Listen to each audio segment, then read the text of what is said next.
the objectives, but sometimes they just push games a little bit too late into the late game and don't have that aggressive early play. One thing that is worth pointing out is in Ace Gaming's top 3 heroes right there, we have Samuel, one of the only teams that is willing to pull that out. We've seen so little of Samuel across the course of the tournament. For that to be a top 3 pick for this team means that they definitely see strength in this hero that other teams maybe don't agree with. I mean, honestly, we've seen very little CP ranged heroes coming out of the jungle. Not only the Samuel, but also the Lorelei that I keep on mentioning. 2 heroes that are CP and ranged in the jungle. So, as I mentioned, Ace is definitely not afraid of pulling out things that other teams have not so far on this world stage. Absolutely. Well, we do have someone in the crowd that wants to give us a little bit of a prediction coming on into this game. I'm going to pass it over once again to Dan Gaskin for our Coca-Cola predictions. Thank you very much, Joe Funny. I'm here with Munchables. Feel free to take your headset off so I can hear you. I mean, we have these Coca-Cola pre-match predictions, and we hear from the analysts, we hear from the crowd, but we never hear from the host himself, do we? We never hear from you. So I want to know what your predictions is in this next coming match. Well, it's definitely going to be an interesting match. In my opinion, there is a favorite in this one. But I have always been a fan of the underdog, Dan. I've always been a fan of the team that has the mountain to climb, and that's Pain Gaming. I'm going to be repping them 100% from the crowd here. I'm going to be cheering my heart out. There you go, Munchables. He's going to be cheering his heart out. He gets a Coca-Cola for himself. Thank you for joining me, Munchables. I'm going to throw this one back over to Munchables. Thank you very much, Dan. Yeah, so I've got my very own bottle of Coca-Cola. This is unfair. We make predictions all day and we don't get a bottle of Coca-Cola. That's because it's not about the quantity of predictions, Tasty Bacon. It is about the quality of predictions. So, talking about this matchup then, I do want to highlight one player in particular. Our player to watch coming on into this series is going to be Creation from Ace Gaming. This guy is exceptionally good. We've seen Kestrel stepping on into the games. We've seen a little bit of weapon power Kestrel. Was nerfed coming into this update, but still seen it nonetheless. And Creation has to be one of the best Kestrels in the entire world. We are on into the draft, though. Blackfeather going to be the starting ban coming out from Pain Gaming. On the other side, we have Lyra, banned by Ace. Yeah, that opens up Churnwalker for Pain Gaming to take up, and they can play Churnwalker with a Vox and a Koshka, but instead they're going to go with the Arden and hand over that Churnwalker, who has a higher win rate than an Arden, over to Ace Gaming, and that's really, really interesting. Yeah, definitely a curious decision to be made, to be sure. I mean, this Churnwalker has just been so powerful, and Pain Gaming, it was one of their most played heroes. They know how strong this Churnwalker pick is, but they are still willing to let Ace Gaming have it.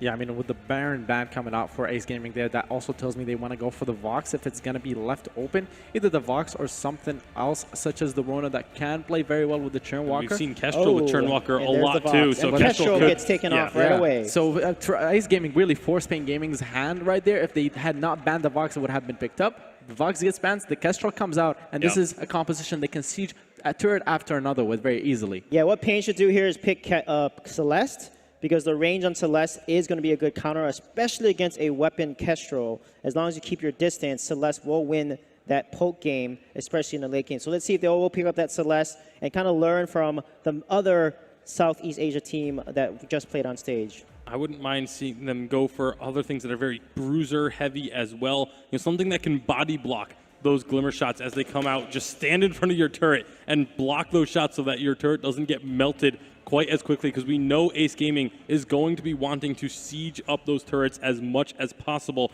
with the Kestrel pick. But yeah, Pain Gaming definitely going to be in a bit of a pickle here as they try and figure out how to deal with this. Yeah, what's very difficult here is they have to make a choice of either going for a composition that can dive onto the Kestrel later on in the game, or a composition that can hold the siege that comes out in the early game. So if they go for Rona, they will have a very good composition later on with the Ardent Gauntlets. You just get on top of the Kestrel, try to eliminate her. But if you have the Rona, then your early game phase in the lane is very weak, and you would lose turrets. So they're going to go with the Adagio. I'm expecting this one to be either weapon. Honestly, it can be either weapon power or CP. They still have the choice to make that. The one thing I could see the Adagio doing here against the Kestrel is if you're buying minion candies and constantly healing up your minions, you just continue to keep your minions alive and pushing and prevent Ace Gaming from being able to just siege up non-stop. That's one of the things Adagio can do that no one else can, is provide a little bit of extra health to a minion just to try and disrupt the flow of CSing on the opposing side. Yeah, I hope Pain Game picks up Samuel here, because if they don't, they're going to... Wow, that's a very body blocking. Interesting composition. Yeah, it looks like a lot of body blocking to keep the Adagio alive. This does open up Samuel for Ace Gaming, but you have two pretty tanky front lines there, a Finn and an Arden, that can block the Malice and Verdicts here. But Tasa is just so amazing on that Samuel. And with Kestrel, that's a heavy siege and poke composition that they can run and that they're so comfortable with. One of the scary things as well is there's a Churn Walker there on that side. So if they get like Samuel that already does cleave damage, as well as that damage being shared by Churn Walker with the Glimmer Shots being shared, that could be a lot of AoE coming up. I mean, the thing is, Finn is actually a great pick into the Churn Walker because you can't move him around. He has immunity to CC, so the Trespass is useless to an extent, as well as the B ability coming out from Churn Walker. Rona comes out. So it looks like it's going to be a Weapon Rona and a CP Kestrel in lane, potentially here. I mean, CP Kestrel in jungle. Yeah, the thing about the Rona into the Finn is not very mobile. Finn cannot move around very much. Rona can just sit there and stack up on the Finn. As long as she avoids the quibbles and doesn't get stunned, it could be a very, very scary Rona that Ace Gaming are bringing to the table. But this composition from Pain Gaming, I love the fact that they are willing to go off meta and bring something unconventional to the table. Yeah, I mean, as a team, they know that going up against Ace Gaming, they're realistic with themselves. They know that Ace Gaming are the favorites coming into it, so they're saying we have to pull off something that no one else has seen in this tournament to try and surprise them and take wins and perhaps even the series. All right, well, gentlemen, it's that time once again. Predictions coming on through. Suijay, we'll start with you. Which team is going to take this? I mean, Creation is on Kestrel, so I got to give it to Ace Gaming because of that. My heart says Pain because this composition is... 2 years ago, this was my favorite composition in all of Vainglory, but I do think Ace Gaming is going to be able to take this. Yeah, I'll have to say Ace Gaming, just a much stronger team coming out of East Asia. All right, all three of my analysts are predicting the TSM Slayers to take this one out. They managed to win out the group of death. Can they continue on to the semifinals, or is Pain Gaming going to fight this one out? It's time to find out as we pass it up to our casters for quarterfinal number 3. Thank you very much, Munch. I am Medic, and I'm joined here by Denomine for this third series of the day. And what a series it looks like it's going to be. No one could have predicted that draft phase to start us off. It's definitely interesting, and I can't wait to see what we actually see come out of it, because Weapon Power Kestrel for East Asia seems to be one of their strongest picks that they really go for.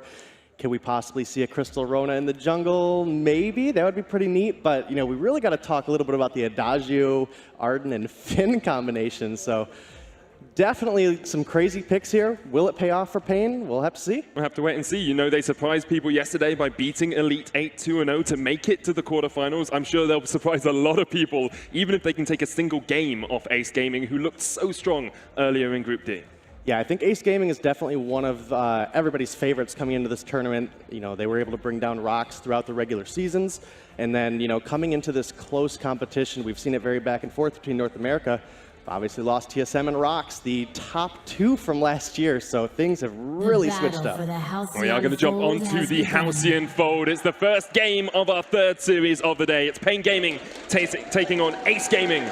And it is the battle of 2 titanic teams here. Who shall swim and who shall sink? We'll find out.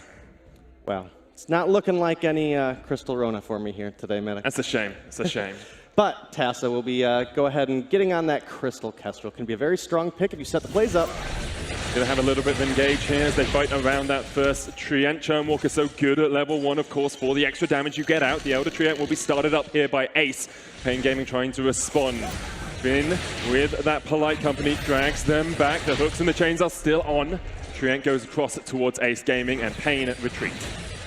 Yeah, they're going to get out unscathed. Everybody makes it out. No first blood, but as you mentioned, that Treant is going to go ahead and go over to the side of Ace Gaming. So they take themselves a very slight advantage here in the beginning. And now, you know, pretty common rotations here. We'll have the jungler and the laner rotate to the back, get that ambient gold, ambient experience. And that kind of helps just get the game rolling. Obviously, the carries have more expensive builds than the captains, you know, just based on the price of the items. And you want that damage to come through on a Crystal Kestrel. It needs to be there early so they can really push an advantage. Triple Crystal bit already on that Kestrel will be taken in the jungle, whereas we have Creation on the Rona in the lane. We were a little bit surprised not to see the double poke composition, because earlier on, Ace brought out a Samuel Kestrel alongside Aroma to really poke down their opposition and take down TSM incredibly quickly. They broke the choke turret at the 7-minute mark in that game. Here they've gone for something a little bit more teamfight focused, perhaps a little bit more defensive as well.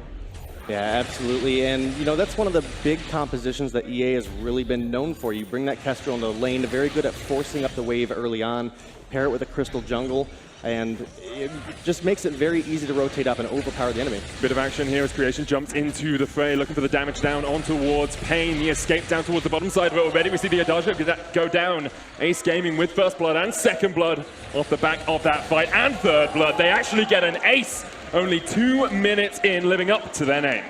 Yeah, great plays coming out of them. And, you know, looking out over here, this Arden appears to be going on to another Crystal Arden build, and that's going to be kind of a fun setup later on. You know, with the Finn, I can see some really cool plays getting set up with the Forced Accord through the Gauntlet wall. We'll just have to see if they're able to execute on it. That is going to leave a weapon Adagio in the lane, where he does have some advantages. He has a very long range, can get a lot of basic attacks out safely, but he has to be worried about that heavy dive coming out of the Rona. Adagio does not have any way to get out of combat once the enemy team has committed onto him.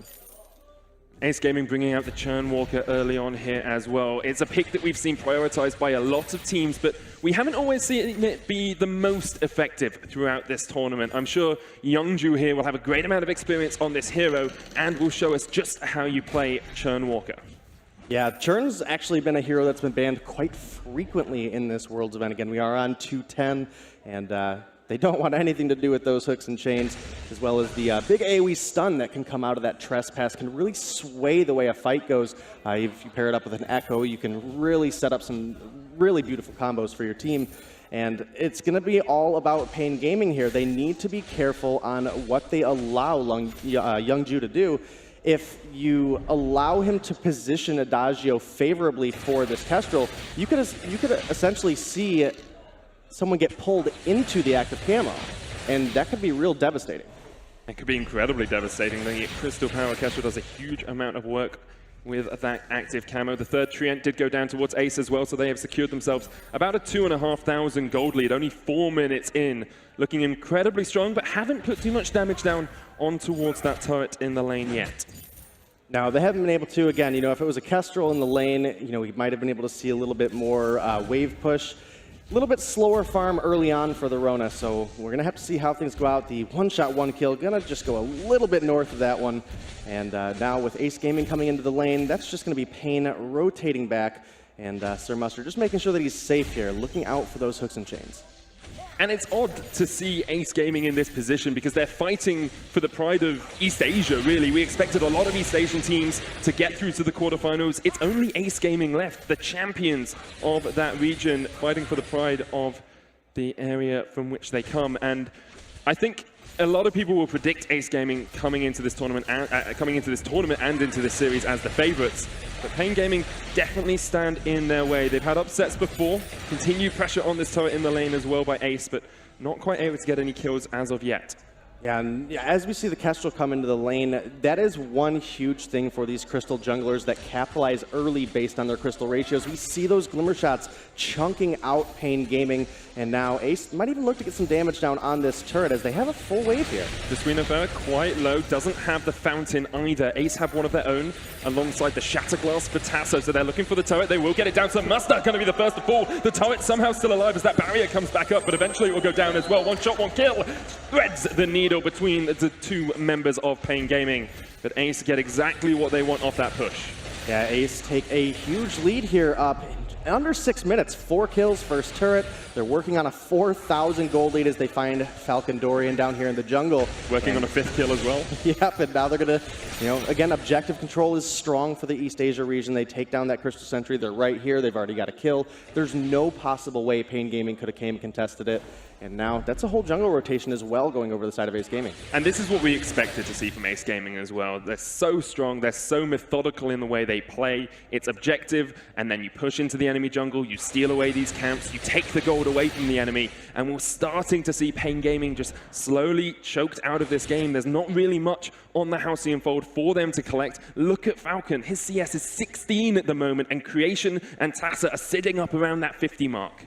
Yeah, Ace have done a great job with their rotations. You know, anytime they get the opportunity to get this Kestrel in the lane, they know Adagio's a little far forward. Those Glimmer shots rain through, and I mean, if you land all 4, we saw, I mean, it was a dead Adagio. So even if you don't get the kill, Ace is a very smart team. If they force the enemy back, they'll turn their aggression very quickly onto the objective and just continue to push that lead. It's well worth not getting a kill to get the objective if you can do so. Definitely is. Tassa gets an early infusion as well, has that one ticking over, building up towards his next CP item, likely to be the clockwork there on the Kestrel. Breaking Point and Serpent's Mask already on creation as well. Remember, we're not even 8 minutes into this game, and he's already sitting at 2 completed Tier 3 items. You can see Mustard's trying to respond to this pressure from Ace Gaming by getting himself a weapon infusion, but is that enough at this point? And a weapon infusion now in pocket of Ace creation as well. He's a little bit low on health right now, but we know how sustainable Rona can be. Obviously, the fortified health that comes through the red mist, as well as has the healing flask ready to go, and that Serpent's Mask in his build as well can be just so easy. You know, it makes Young Ju's job so much easier because he can save all of his utility for Tassa, who on the Crystal Kestrel, if he gets damaged in the middle of combat, he's not going to be able to use that active camo to dance around the fight.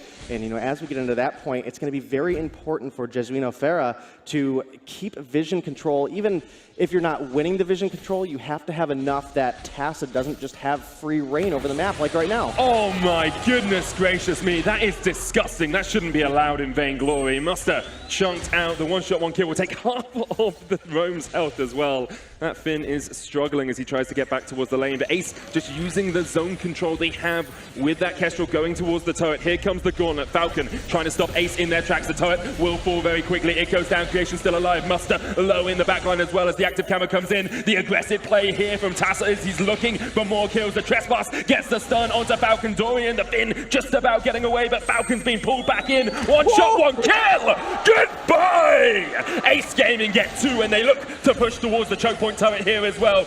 8 minutes in, they are looking to close out this game really quickly, and they will get their 3rd turret of the game. It's been perfect thus far from our Korean champions. The rotations coming out of this team are absolutely amazing. As we see, that control of just taking down the objectives is so huge for Ace. They just do such a beautiful job forcing Sir Muster out early. The Trespass comes through, stuns up Falcon Dorian. They're able to clean up that kill. And then Tassa, the rotation down to the jungle to get that one-shot, one-kill around the Finn just takes down Adagio. I didn't realize one-shot, one-kill was a targeted ability to nominate. It seems to be for Tassa.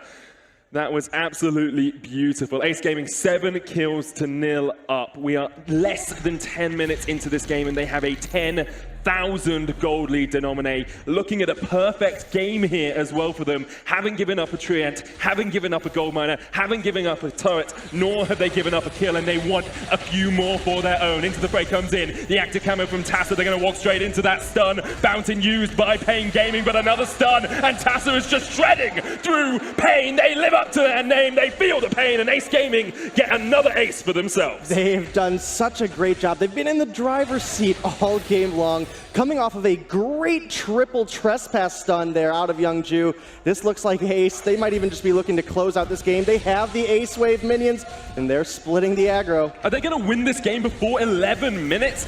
Pain are trying to stop them, but I don't think Ace really care. Young Ju in that front line is looking for the re-engage. That active camo is absolutely deadly. The stealth in from Tassa. He's waiting to see if Pain overextend here. The pull back. Falcon Dorian in that front line. The sentry's been eliminated. One shot, one kill is going to connect, but Jesuino Ferra will tank that one up for the time being. You can see Ace just want to close this one out. They want to get to game 2, and that's exactly what Creation is trying to do. The stun once again. Muster just about surviving up towards the backline. The dive in from Falcon. Muster's going to go down. Creation doing a lot of work. Falcon's low as well as Tassa will eventually take him out with the glimmers if he can connect. Falcon dodging around with his fancy feet, but the crystal goes down just before the 11-minute mark, and Ace are absolutely dominant in game 1.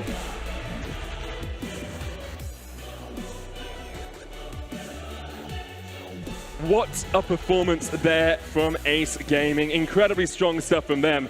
A perfect game to start off their series against Pain. Yeah, it was a beautiful execution all the way around. Ace Gaming at no point looked like they were struggling with this one. The plays coming out of Tassa, it's been a long time since I have seen a Kestrel have quite the impact as that. I mean, the one-shot, one-kills, as you mentioned, they looked like they were targeted abilities, and man, great game out of Ace. Incredible performance by them. Pain Gaming have a lot to come back for in that second game of the series. We're going to hand it back across towards the analysts to break down that perfect game by Ace Gaming. Thank you very much, guys. What a game coming out from Ace. What a performance. First time on the main stage, and they are looking to make a good impression. Sub 12-minute finish. I don't even know what I just witnessed. I feel like that was some kind of crime how fast they did that one. And that was a very, very strong play from Ace Gaming. But my favorite thing about it was the adaptability. We talked about Blackfeather being able to be flexed into weapon or crystal depending on what your opponents do. They pick up the Kestrel. Everyone expects weapon Kestrel to come out. And then the body blockers come through for Pain Gaming. I like the idea that Pain Gaming brought to the table. Say, you know what, we're going to body block this Kestrel so that it can't just melt through us. And Ace Gaming just say, okay, we're going to switch this up to the splash damage build on the Kestrel and just hit your frontliners and deal damage to your back line. It was so smart. I mean, it also was about the fact that we talked earlier, the B side capabilities, and when you go into the draft on that B side, you have an advantage of flexing your draft and flexing your picks that you had picked. Also, that's why you see some teams try to prioritize flex picks, such as the Kestrel, such as the Blackfeather that you touched on, and it just left Pain Gaming with no win condition at all. Past the early game, they didn't force anything. I mean, they couldn't. Kestrel was 9 or 10 levels at 9 minutes. He was more than 1 level per minute. That is crazy. Yeah, it was actually a ridiculous performance coming out from Ace. We have a clip of one of the team fights later on into the game. I say later on into the game. There really wasn't a later on in this game. But Suijay, talk me through what happened here. Yeah, this was insane. I mean, it all started at 220 when Ace got the first ace, and their rotations are just on point. But you can see they put so much pressure that even with a tanky front line, it just wasn't enough. And you can see Tassa on this CP Kestrel, his positioning, his ultimates right there. 840, that was such a crazy, and 3 turrets are down already. And at the 6-minute mark, they were up 4,000 gold. Yeah, I mean, they aced their enemies. Yeah, I mean, my favorite thing from that replay is just, we talked about the fact that Ace Gaming liked to prioritize the objectives. Pain Gaming initiated that fight with the Gauntlet, and no one really took damage from Pain until the turret was already down, because Ace just said, we're taking this objective, whether you like it or not, and then we'll deal with looking for kills. Pain saying that they do not want to deal with this Churnwalker again. Lyra was banned by Ace, and now the first picks have come on through. Vox for the side of Pain, and Ardent for the side of Ace Gaming. The one thing I'm surprised about is the fact that Ace Gaming did show their CP Kestrel last game. I feel like against Pain Gaming, they could have just went with things that other teams have already seen in this competition and just played out and relied on their strengths as a team rather than secret picks such as the CP Kestrel. They could have saved it for later rounds. Instead, they showed it, so now other teams know that they play it. But the thing is, with the CP Kestrel, no one really plays the CP Kestrel because it's nowhere near as strong as the weapon variant. And so I feel like it's one of those things that they wouldn't very likely have pulled out in a later round, and that could be why they ended up doing here. And it just made so much sense with what Pain Gaming was bringing to the table in terms of competition. I really like what Pain did here, taking a Vox and taking away Kestrel from Creation. That's really, really smart for them because Tassa and Creation played Kestrel so well. Blackfeather is a very smart pickup here. It's going to be CP, and now it's going to be Koshka and probably a weapons guy potentially. Or, wow, Glaive is picked up here to counter. Going into 2.10 is one of the picks that I wanted to see a lot more. I talked about it yesterday as well. In the lane, going against the Vox and the Blackfeather, 2 heroes that are fairly squishy, especially the CP Blackfeather that we're going to be seeing coming out in the jungle. With the crit buff to the Glaive on his B ability and the life stacks or life steal stacks on the ultimate, you can definitely make it work. And it's all about the early game aggression here for Ace Gaming. Can we also just take a moment to talk about how quick Ace Gaming is with this draft, knowing exactly what they want and locking in their selections almost immediately when it's their turn to pick. That shows me that they are extremely confident in both their preparation and their performance in game. If I was Pain, I would take Grace here. There we go. Or Lance, but Grace would be an obvious pick here because you can just stay on top of the Vox, stun using the B ability, to get Divine Intervention to whoever needs it, probably the Vox, and save him when he gets after an out of position here.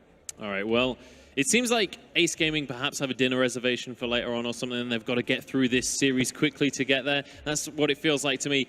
How quickly are they going to be able to get through this one, though? Do we feel like Pain Gaming are going to be able to battle their way back into this series?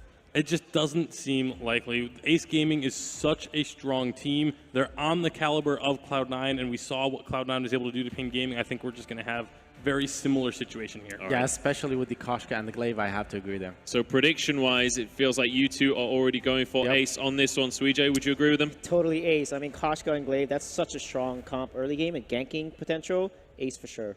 All right, we have a full Ace desk here alongside me. We'll see if Pain Gaming can upset the analysts, if they can upset the apple cart and go 1-1 in this series, or if it's going to be Ace pushing this to a 2-0 lead. It's time to get into game number 2 of this quarterfinal and pass it back up to our casters. Thank you very much, Munch. I am still Medic, this is still Denominate, and we are here still for Ace Gaming versus Pain Gaming. What a first game we saw, and now we have to see if Pain Gaming can react. Yeah, it's going to be tough. The amount of control and just dominant force that Ace were able to put onto the fold earlier, that was just, they could not have played it more perfect. So I think if you're Pain Gaming, you've got a little bit better of a draft this time around, despite maybe going a little bit of an unorthodox manner to get there. I think they stand a better chance this time around. The Crystal Arden to me felt a little gimmicky. I can see a world where it works, but it involves you winning very early on. It was a little bit questionable to me. And it's hard to win into Ace Gaming. Like we saw TSM collapse against them earlier on today. We saw Pain Gaming struggle in the last game. And once again, it looks like Ace perhaps have gone for a slightly earlier composition. We are on to the Halcyon Fold. Game 2 of the third quarterfinal of the day. Ace Gaming 1-0 up against their Brazilian rivals. And Pain have a lot to do if they're going to win back the faith of the analyst desk. Yeah, definitely a lot of hard work ahead of them indeed, and Ace is going to come down here and spot out this Treant started up, but I think Pain probably going to get this one. Youngju does not have the blood for blood, so that's just going to be Falcon Doran securing that one, topping himself up on health dangerously low.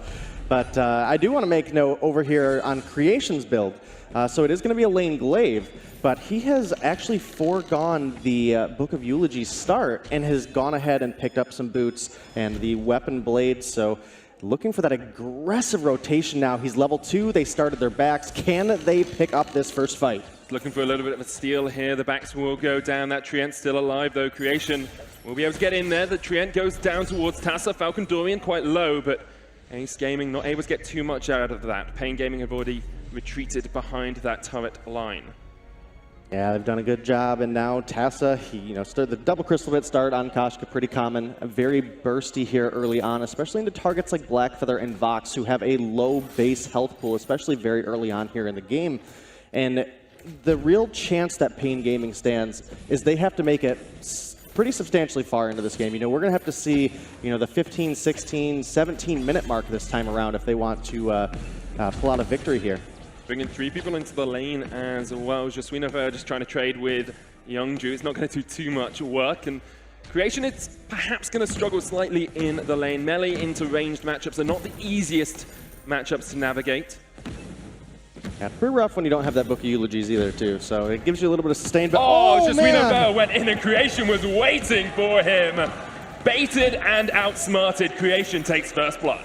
Yeah, he did use that healing flask, but I mean, picked up a kill, he survived through it all, and they might even have a chance to set something up on Muster here, who is also very, very low. Afterwards coming up in 3 seconds, and Youngju's here. Muster realizes that it could be a possibility. We'll just back away. Youngju's going to try and stop the port, and we'll be able to keep Muster in the lane for the time being. But with a Menyon Candide lane, it's going to take a bit of time before Ace can get this one into the turret of Pain.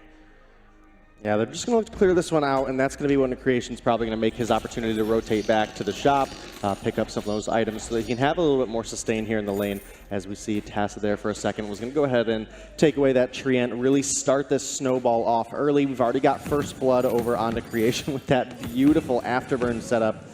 And now is that time that he needs to get back in shop.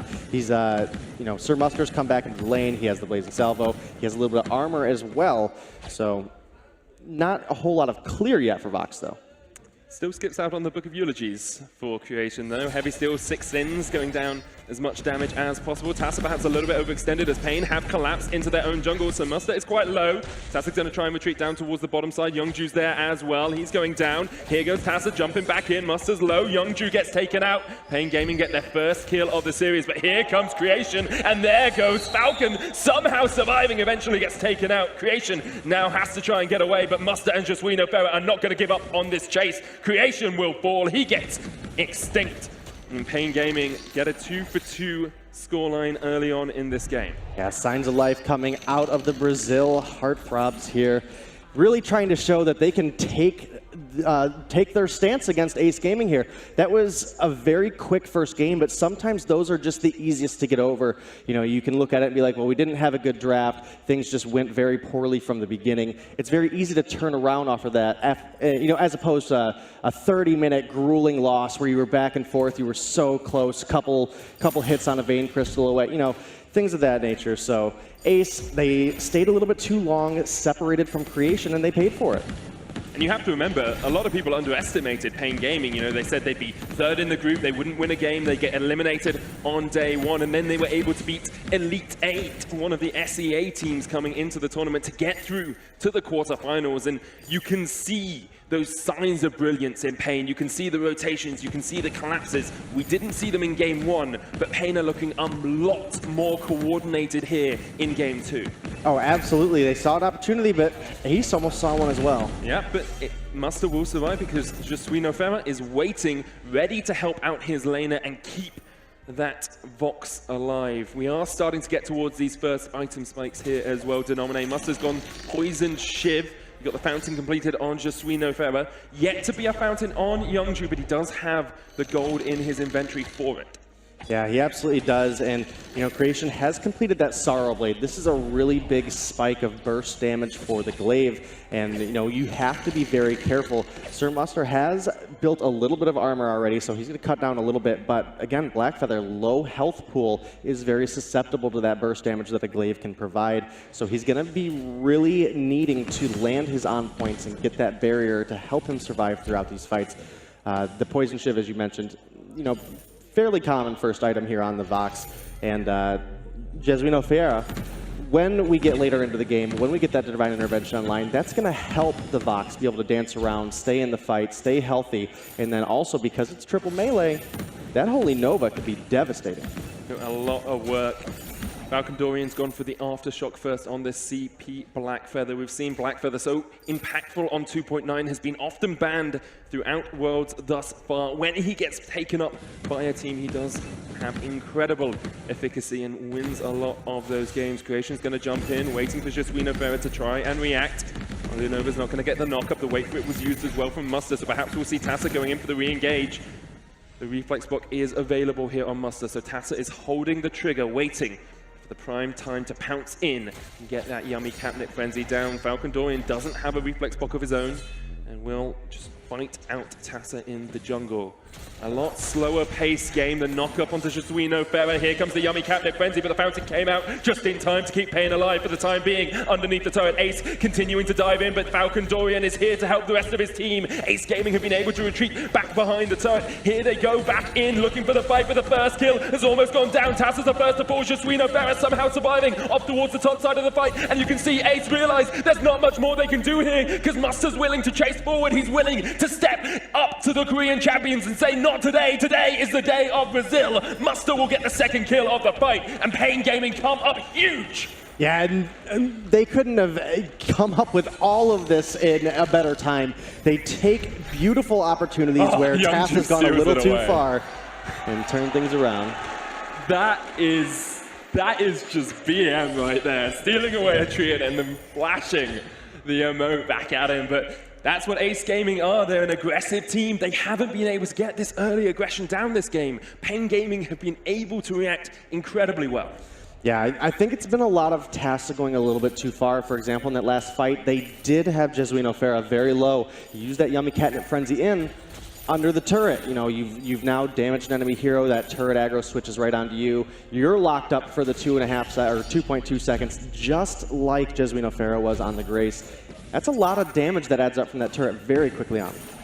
the point Pain don't really want to fight. Muster sitting on about 1,500 gold, would like to be able to go back and start building up some weapon power. Probably looking breaking point later on in the game as well if you can get those stacks. Tornado Trigger finished for creation alongside the Sorrow Blade. We'll have to see if Ace Gaming can play around these small windows of opportunity that teams have. You're looking to take fights when the enemy team hasn't bought their next item, hasn't got that second tier 3, and that's exactly what they're doing as they take down Falcon Dorian, and a great Yummy Captive Frenzy into Gauntlet combination to stun into the wall as well. Justwino Vera just can't go anywhere. He's trying to get away with the fountain, but I think he is gonna fall as well. Youngju secures the kill.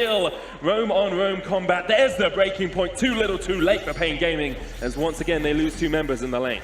Yeah, they do. It was a good fight for Ace Gaming. They were able to combo those stuns very, very efficiently. They find 2 kills. They're going to get a gold mine as well. And this build on creation is very, very aggressive and works very well on Glaive because he just naturally scales well with crit. But Sir Muster, attempting for the seal, it would be a massive one if you could get it. Unable to secure it. Ace Gaming get the gold payout, and with it, a 2,000 gold lead.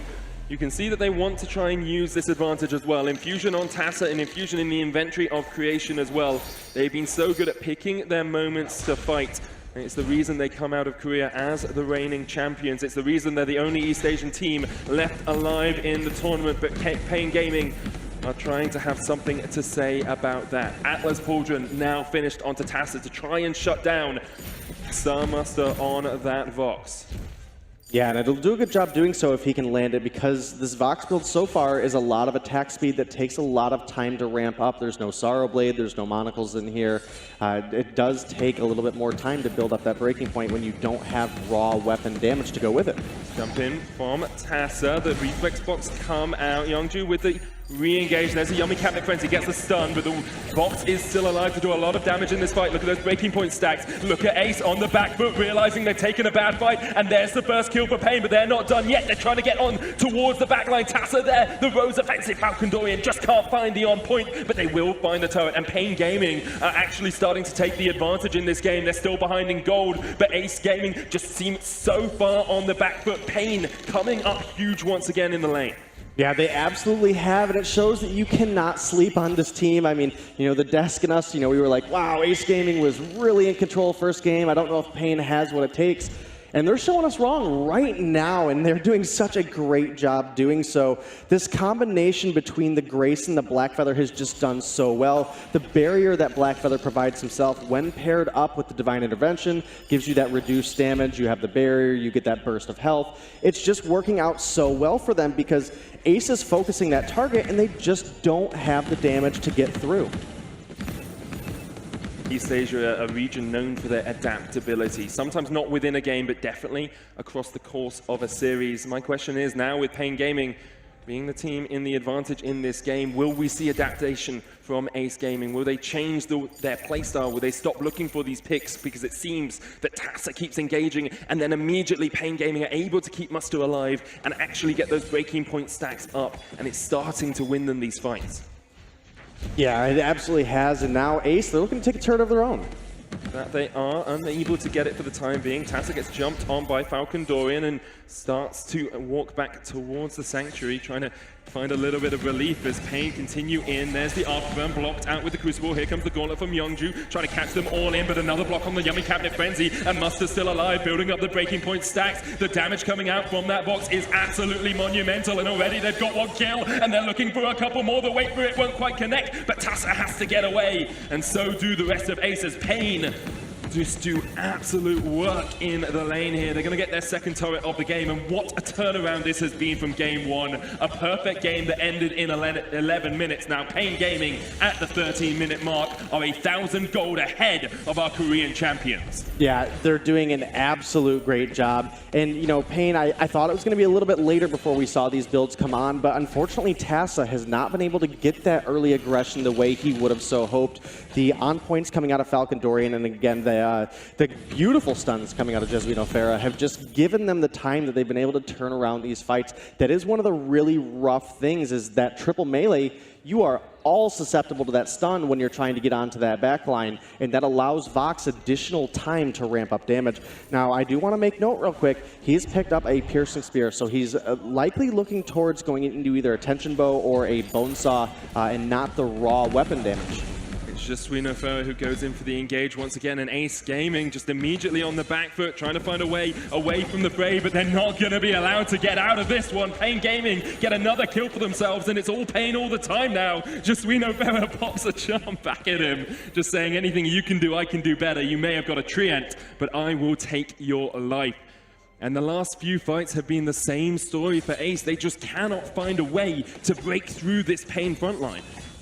Yeah, they haven't been, and now Pain, they're going to do, you know, just what they need to do. They need to maintain all the objective control they can. They need to stay in control of this game, because if they give Ace that opportunity to catch up, they will. I mean, Ace will take any opportunity and run with it. That was close, almost stole that away, but Pain able to secure it for themselves, and it's the first time we've really seen Ace push this far back since the Hunters series earlier on today, where they went 1-1.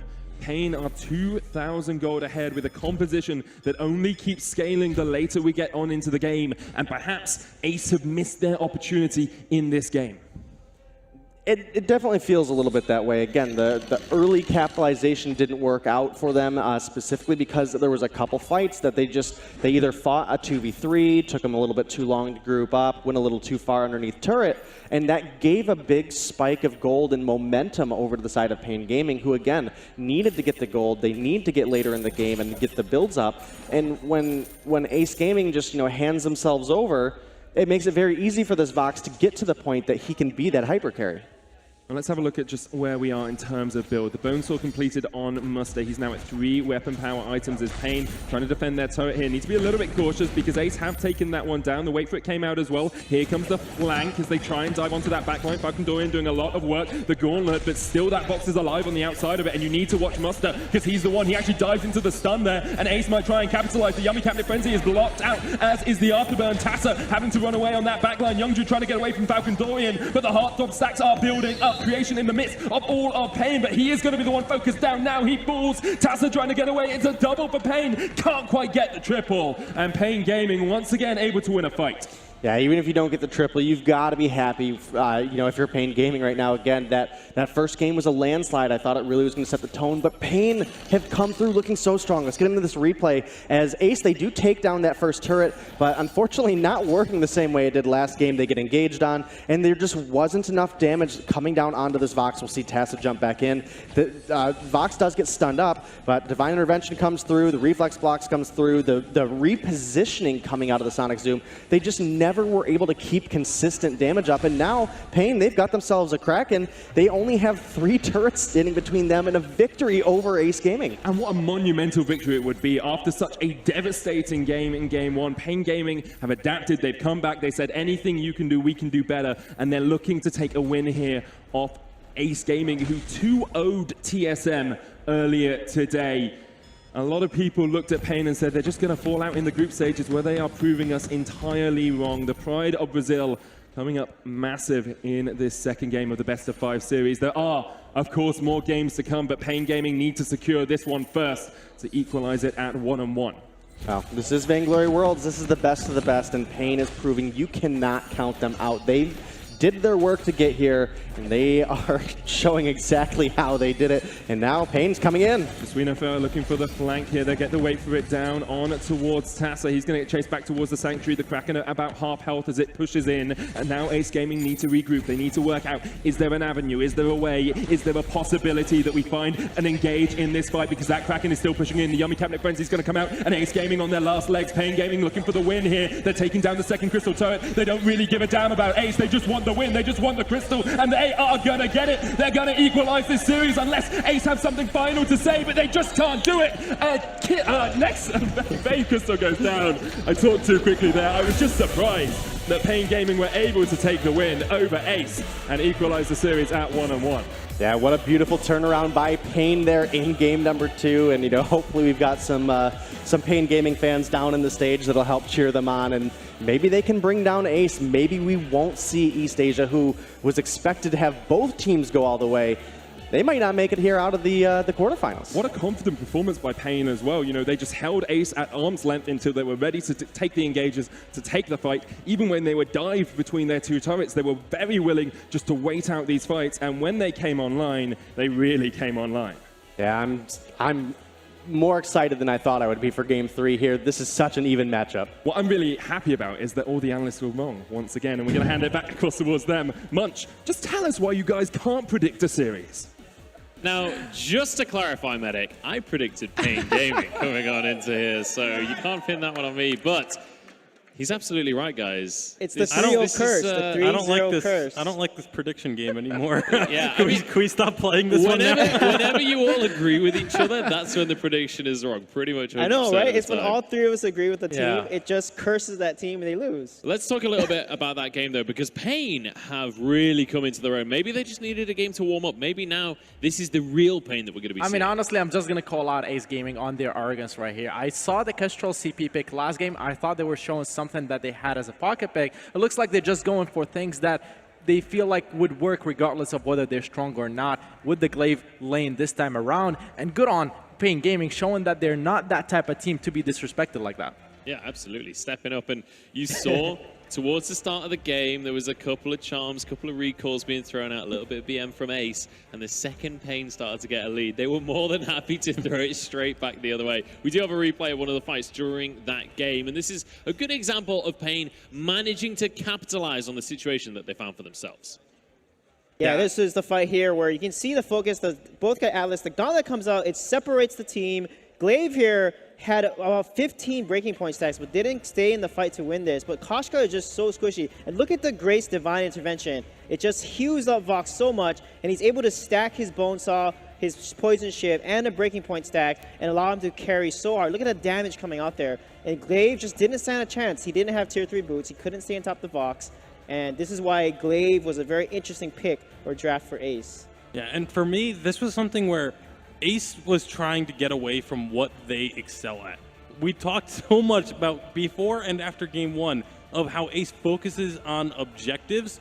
This is a composition that is purely designed to get kills and nothing else. Yeah. This is not an objective-taking composition, and that is not the way that Ace Gaming plays the game. So as much as I love the fact that Pain Gaming took that game, I love the underdog story, this was primarily on Ace. All right, well, we'll have to see if that continues to be the case as the day goes on, as the series goes on. It is one apiece, though. Our South American superstars are onto the scoreboard here against Ace, and the pick and ban is underway. We have Lorelei being banned away by Pain to start things off, and then Lyra is the response That's from such Ace. an interesting ban there. It leaves Churnwalker open for Pain, though, so will Pain pick up the Churnwalker here? Because last time they picked Arden over Churnwalker. I mean, if they do go for Churnwalker, though, that leaves Blackfeather open for Ace Gaming. That's a very dangerous pick to give over to Tasa. He will take it in the jungle and play it. STP would be devastating. So Pain Gaming, I wouldn't be surprised if they tried to prioritize that Blackfeather pick instead. Yeah, and that's why I do like the Lyra ban there, because it does, as you mentioned, force either Churnwalker or Blackfeather. One of those two are going over to Ace Gaming most likely, but Pain throwing another wrench in the works, grabbing themselves the Vox. So Blackfeather, Churnwalker, so many strong picks available they're all for Ace. They're all going to open because I think Ace is going to take the Kestrel here, because if they do not take the Kestrel, it will be banned by Pain. So are you going to go for the Churnwalker here, or are you going to take the Kestrel? Let's see what happens, because Arden, Blackfeather, Churn are all open, and this gives the B side actually a strength here, because you're going to get 2 of those picks. They do opt for the Blackfeather, so again, you're expecting the Kestrel to be banned away, but like you just mentioned, Sweetjay, this puts Pain in a tough spot. As long as Ace doesn't ban either the Churnwalker or, well, they're going to ban the Churnwalker. That is surprising. I disagree with this so heavily. I was going to say, if they leave both open, then Pain has to ban Churnwalker or Kestrel. The other one gets through for Ace Gaming. I definitely agree there. The Churnwalker is a ban that's not the best perhaps, but they do go for it, meaning that they have something else planned against Pain Gaming. Yeah, the only thing I could see here is Pain Gaming leaving the Kestrel. If they decide to leave the Kestrel open, which I think would be a mistake for them, and have something up their sleeves that they feel like will be able to deal with it, but Kestrel, Blackfeather, you want to talk about flexibility. Both of those two can go either role, either build path, and have great success. So the Kestrel ban, it had to come out The there. Arden. I was going to say the other thing that's still open as a captain hero, and Grace, that's perhaps is the reason why they banned the Trinwalker, is because Arden is open, so they went for it. And now, like you mentioned, Sui just touched on it. Grace is open if Pain Gaming decides to go in that direction. Rona as well could be something that comes out here in the jungle for the side of Pain That'd be Gaming. surprising. But it would be surprising, but at the same time, you need something to deal with this Black Feather. And Rona has been the only pick that we have seen that has consistently been able to go toe-to-toe with a Black Feather. You can do Grace, and Koshka Vox is a very strong composition that Pain can run here. And they can play Koshka, and with the Grace, that can put a lot of pressure onto this Black Feather with the quick rotations coming from the Koshka and the Grace, the benediction that she can then use. Oh, they actually go with the Baptiste, and then will they go with the Grace here or switch it up? And the difficulty for Pain Catherine, Gaming. Baptiste Catherine is still open. That's a composition that used to be Yeah. so strong Something a we very haven't long seen time. Vox is always all. the one. Vox was always the carry that goes Yeah, along with that. I mean, Yeah, it just so- brings so much CC out to the game, and that's why it used to be so strong. The Fearsome Shades with the Catherine silences, too many abilities to be blocked by the Crucibles that the opponent captains would carry. The reason why that comp kind of fell off and no one really plays it anymore, because Crucible got a buff. It's 1.5 seconds now in terms of the reflex block that it gives. So that's a 3-second reflex block to counter both the silence and the Fearsome Shade. And I think that's why this comp has not been picked as much. But Pain can try to run it and see if it could still work against Ace here and catch him off guard. I actually think the reason why it fell off was because teams started knowing how to play ranged compositions against it. Things like the Sky, things like the Kestrel that can keep their distance, then run backwards when the initiations come through. With Blackfeather and Arden already picked up, that's not a choice. There's also the fact that, we've seen it's not going to come through as they do grab the Grace, but we had also seen the fact that it got banned away every single time. It got broken up all the time. And so teams just stopped running it because they knew they weren't going to be able to get it. So they do lock in the Grace for Pain Gaming. They really liked the Grace last game, just being able to stay alive that little bit longer. But now Ace Gaming have the option of, are they going to run this Black Feather as a weapon power or Crystal? It all depends on this last They can also pick. do Baron with a CP Blackfeather and just play the poke game and just jump around. And once someone's low, Blackfeather can go in and follow with a Baron jump jet onto that person, just burst them down before the Grace can divine intervention. However, there's no poisons there if they do decide to pick that composition. I do think that would be a better choice for them trying to pick up a Baron, play the range game instead of having a dive composition. Because if you have a dive composition against Vox, Baptiste, and Grace, that's 3 heroes that excel at kiting away and just keeping your opponents away from your carries. So I would prefer to see them go for something like the Blackfeather or even the Sky Weapon Power that we've seen from North American teams.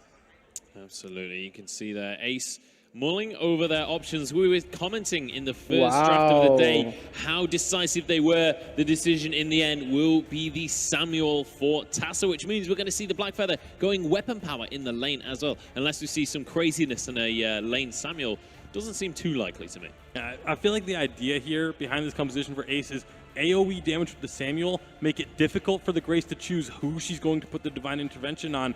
And if you're getting the splash damage, if you're getting 2 targets low, she can only Divine Intervention 1 at a time. Blackfeather can execute the second target before the first Divine Intervention finishes. Yeah, I mean, until she gets Echo, but I do agree with you. The Samuel could very well work. However, I'm going to go with Pain Gaming when it comes to predictions, just because they have the Vox, they have the Baptiste, and Blackfeather, because of the Samuel, will have to be weapon power, so he's going to be diving in, playing in that melee range. All right, it's time to get on into this game. Predictions, gentlemen, as we go on in. Who is going to be taking this one? We'll start with you this time, Iraqi. I mean, as I mentioned, Pain Gaming. Pain Gaming? I think Ace Gaming is going to be able to pick this one up. They're going to be refocused after that loss. All right.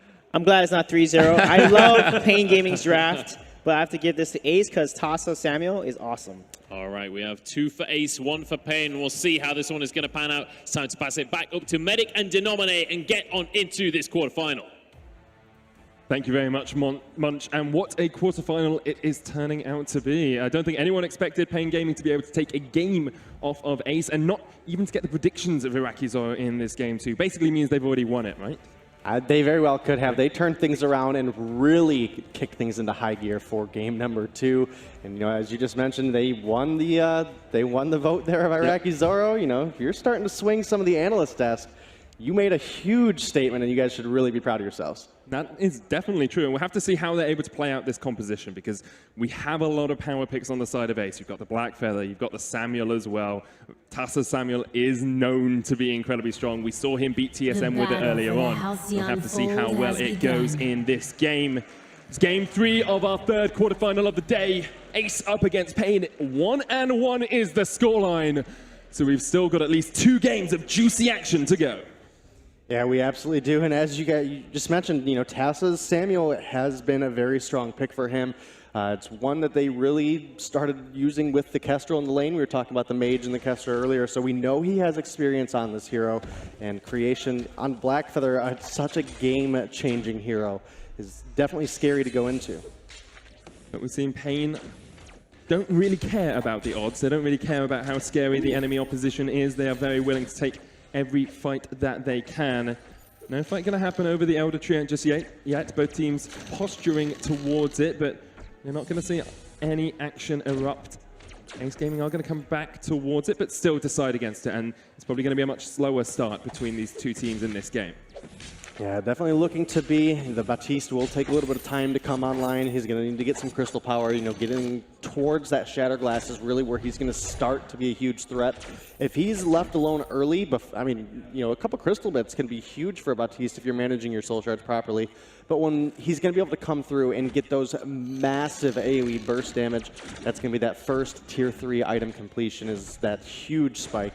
Whereas, the Vox, going to take a little bit more time. Samuel, he's going to have a very early spike in the level 2. He has that Drifting Dark. The way you play that hero from level 1 to level 2 changes very quickly. But throughout the mid and late game, he's going to need to get like 3 items online. Creation's taking a bit of burst here from Muster and Falcon Dorian. In from the side is just No Farah, but Creation will be able to retreat back underneath the turret. Waiting on those first item spikes, really, for both these teams. But Tassa's willing to trade into just No Farah. Holy Nova does come out to try and distract Ace Gaming, so Muster popping that healing flask as well. Falcon Dorian's going to be re-engaged upon, and both teams incredibly low here, but neither team able to find that final shot, that final kill to get the first blood in this matchup. Yeah, definitely not, but I do like, over on the side of Pain Gaming, as Stewie had mentioned, he does like the draft. I do as well. I really like the combination of the Grace and the Vox that they had last game. And, are they going to be able to pull off the same kind of feat? Are they going to be able to bring game number 3 to the side of Brazil and upset Ace Gaming? Well, what is it that makes this combination so strong? Because both you and Arakizo have said, I really like this draft from Pain Gaming because they've got the Vox, because they've got the Grace. But what is it about that combination that really stands out to you? Well, the Blackfeather specifically is very good at getting onto the back line and sticking onto that back line, able to get a lot of damage down, a lot of burst damage. The Divine Intervention that comes out of Grace is one key useful tool that she has, able to cut down some of that incoming damage by a percentage, as well as then also provide that big base heal at the end of it. You can get the Echo, queue it up again. It gives Vox the sustainability that he needs with a hero like Blackfeather to dance around the fight, to build up the breaking point stacks, and then turn the aggression. The fight might start with Vox on the back foot. Those breaking point stacks start to build up. All of a sudden, Blackfeather's dead, Samuel's dead, Arden's dead. You can really have a game-changing impact with the Vox if you're able to live long enough. So we're waiting for that disengage in fights from Pain. They're trying to back off. They're trying to wait until those stacks are built up and then go for the re-engage. We'll have to see exactly how the fights pan out, because Ace will not want to give Pain an inch. They'll want to keep on the aggressive path. They'll want to get the poke out from Tassa as well.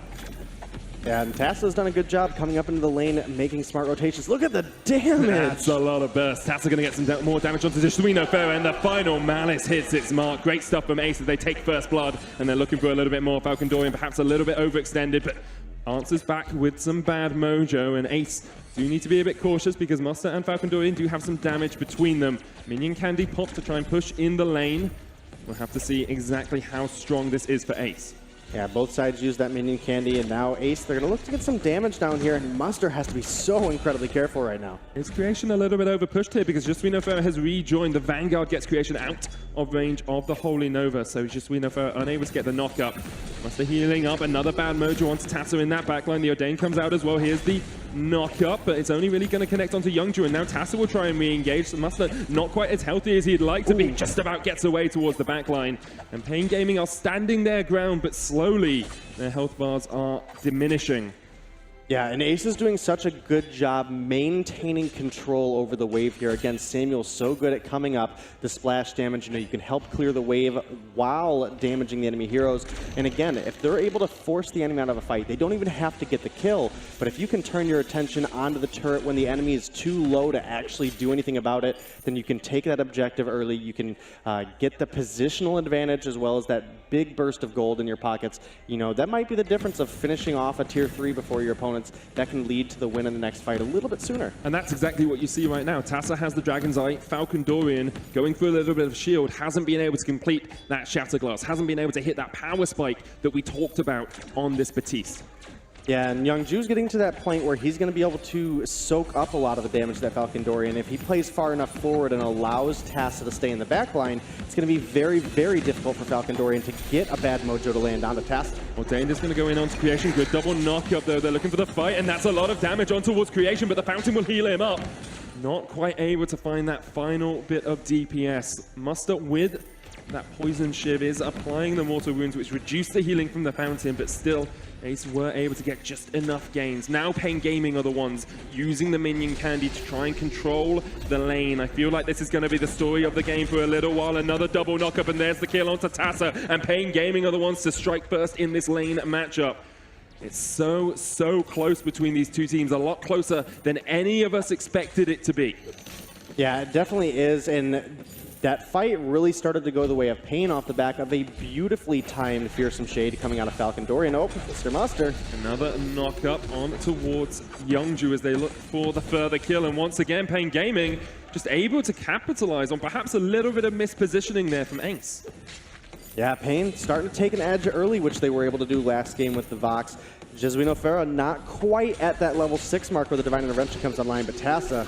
Ordain goes down onto Tassa to try and lock him out. They will get the turret, and Pain Gaming now on the retreat. Muster there, but the Fountain is used. They're going to try and chase down onto Jesuino Farah, but I don't think they have enough chase on Jesuino Farah.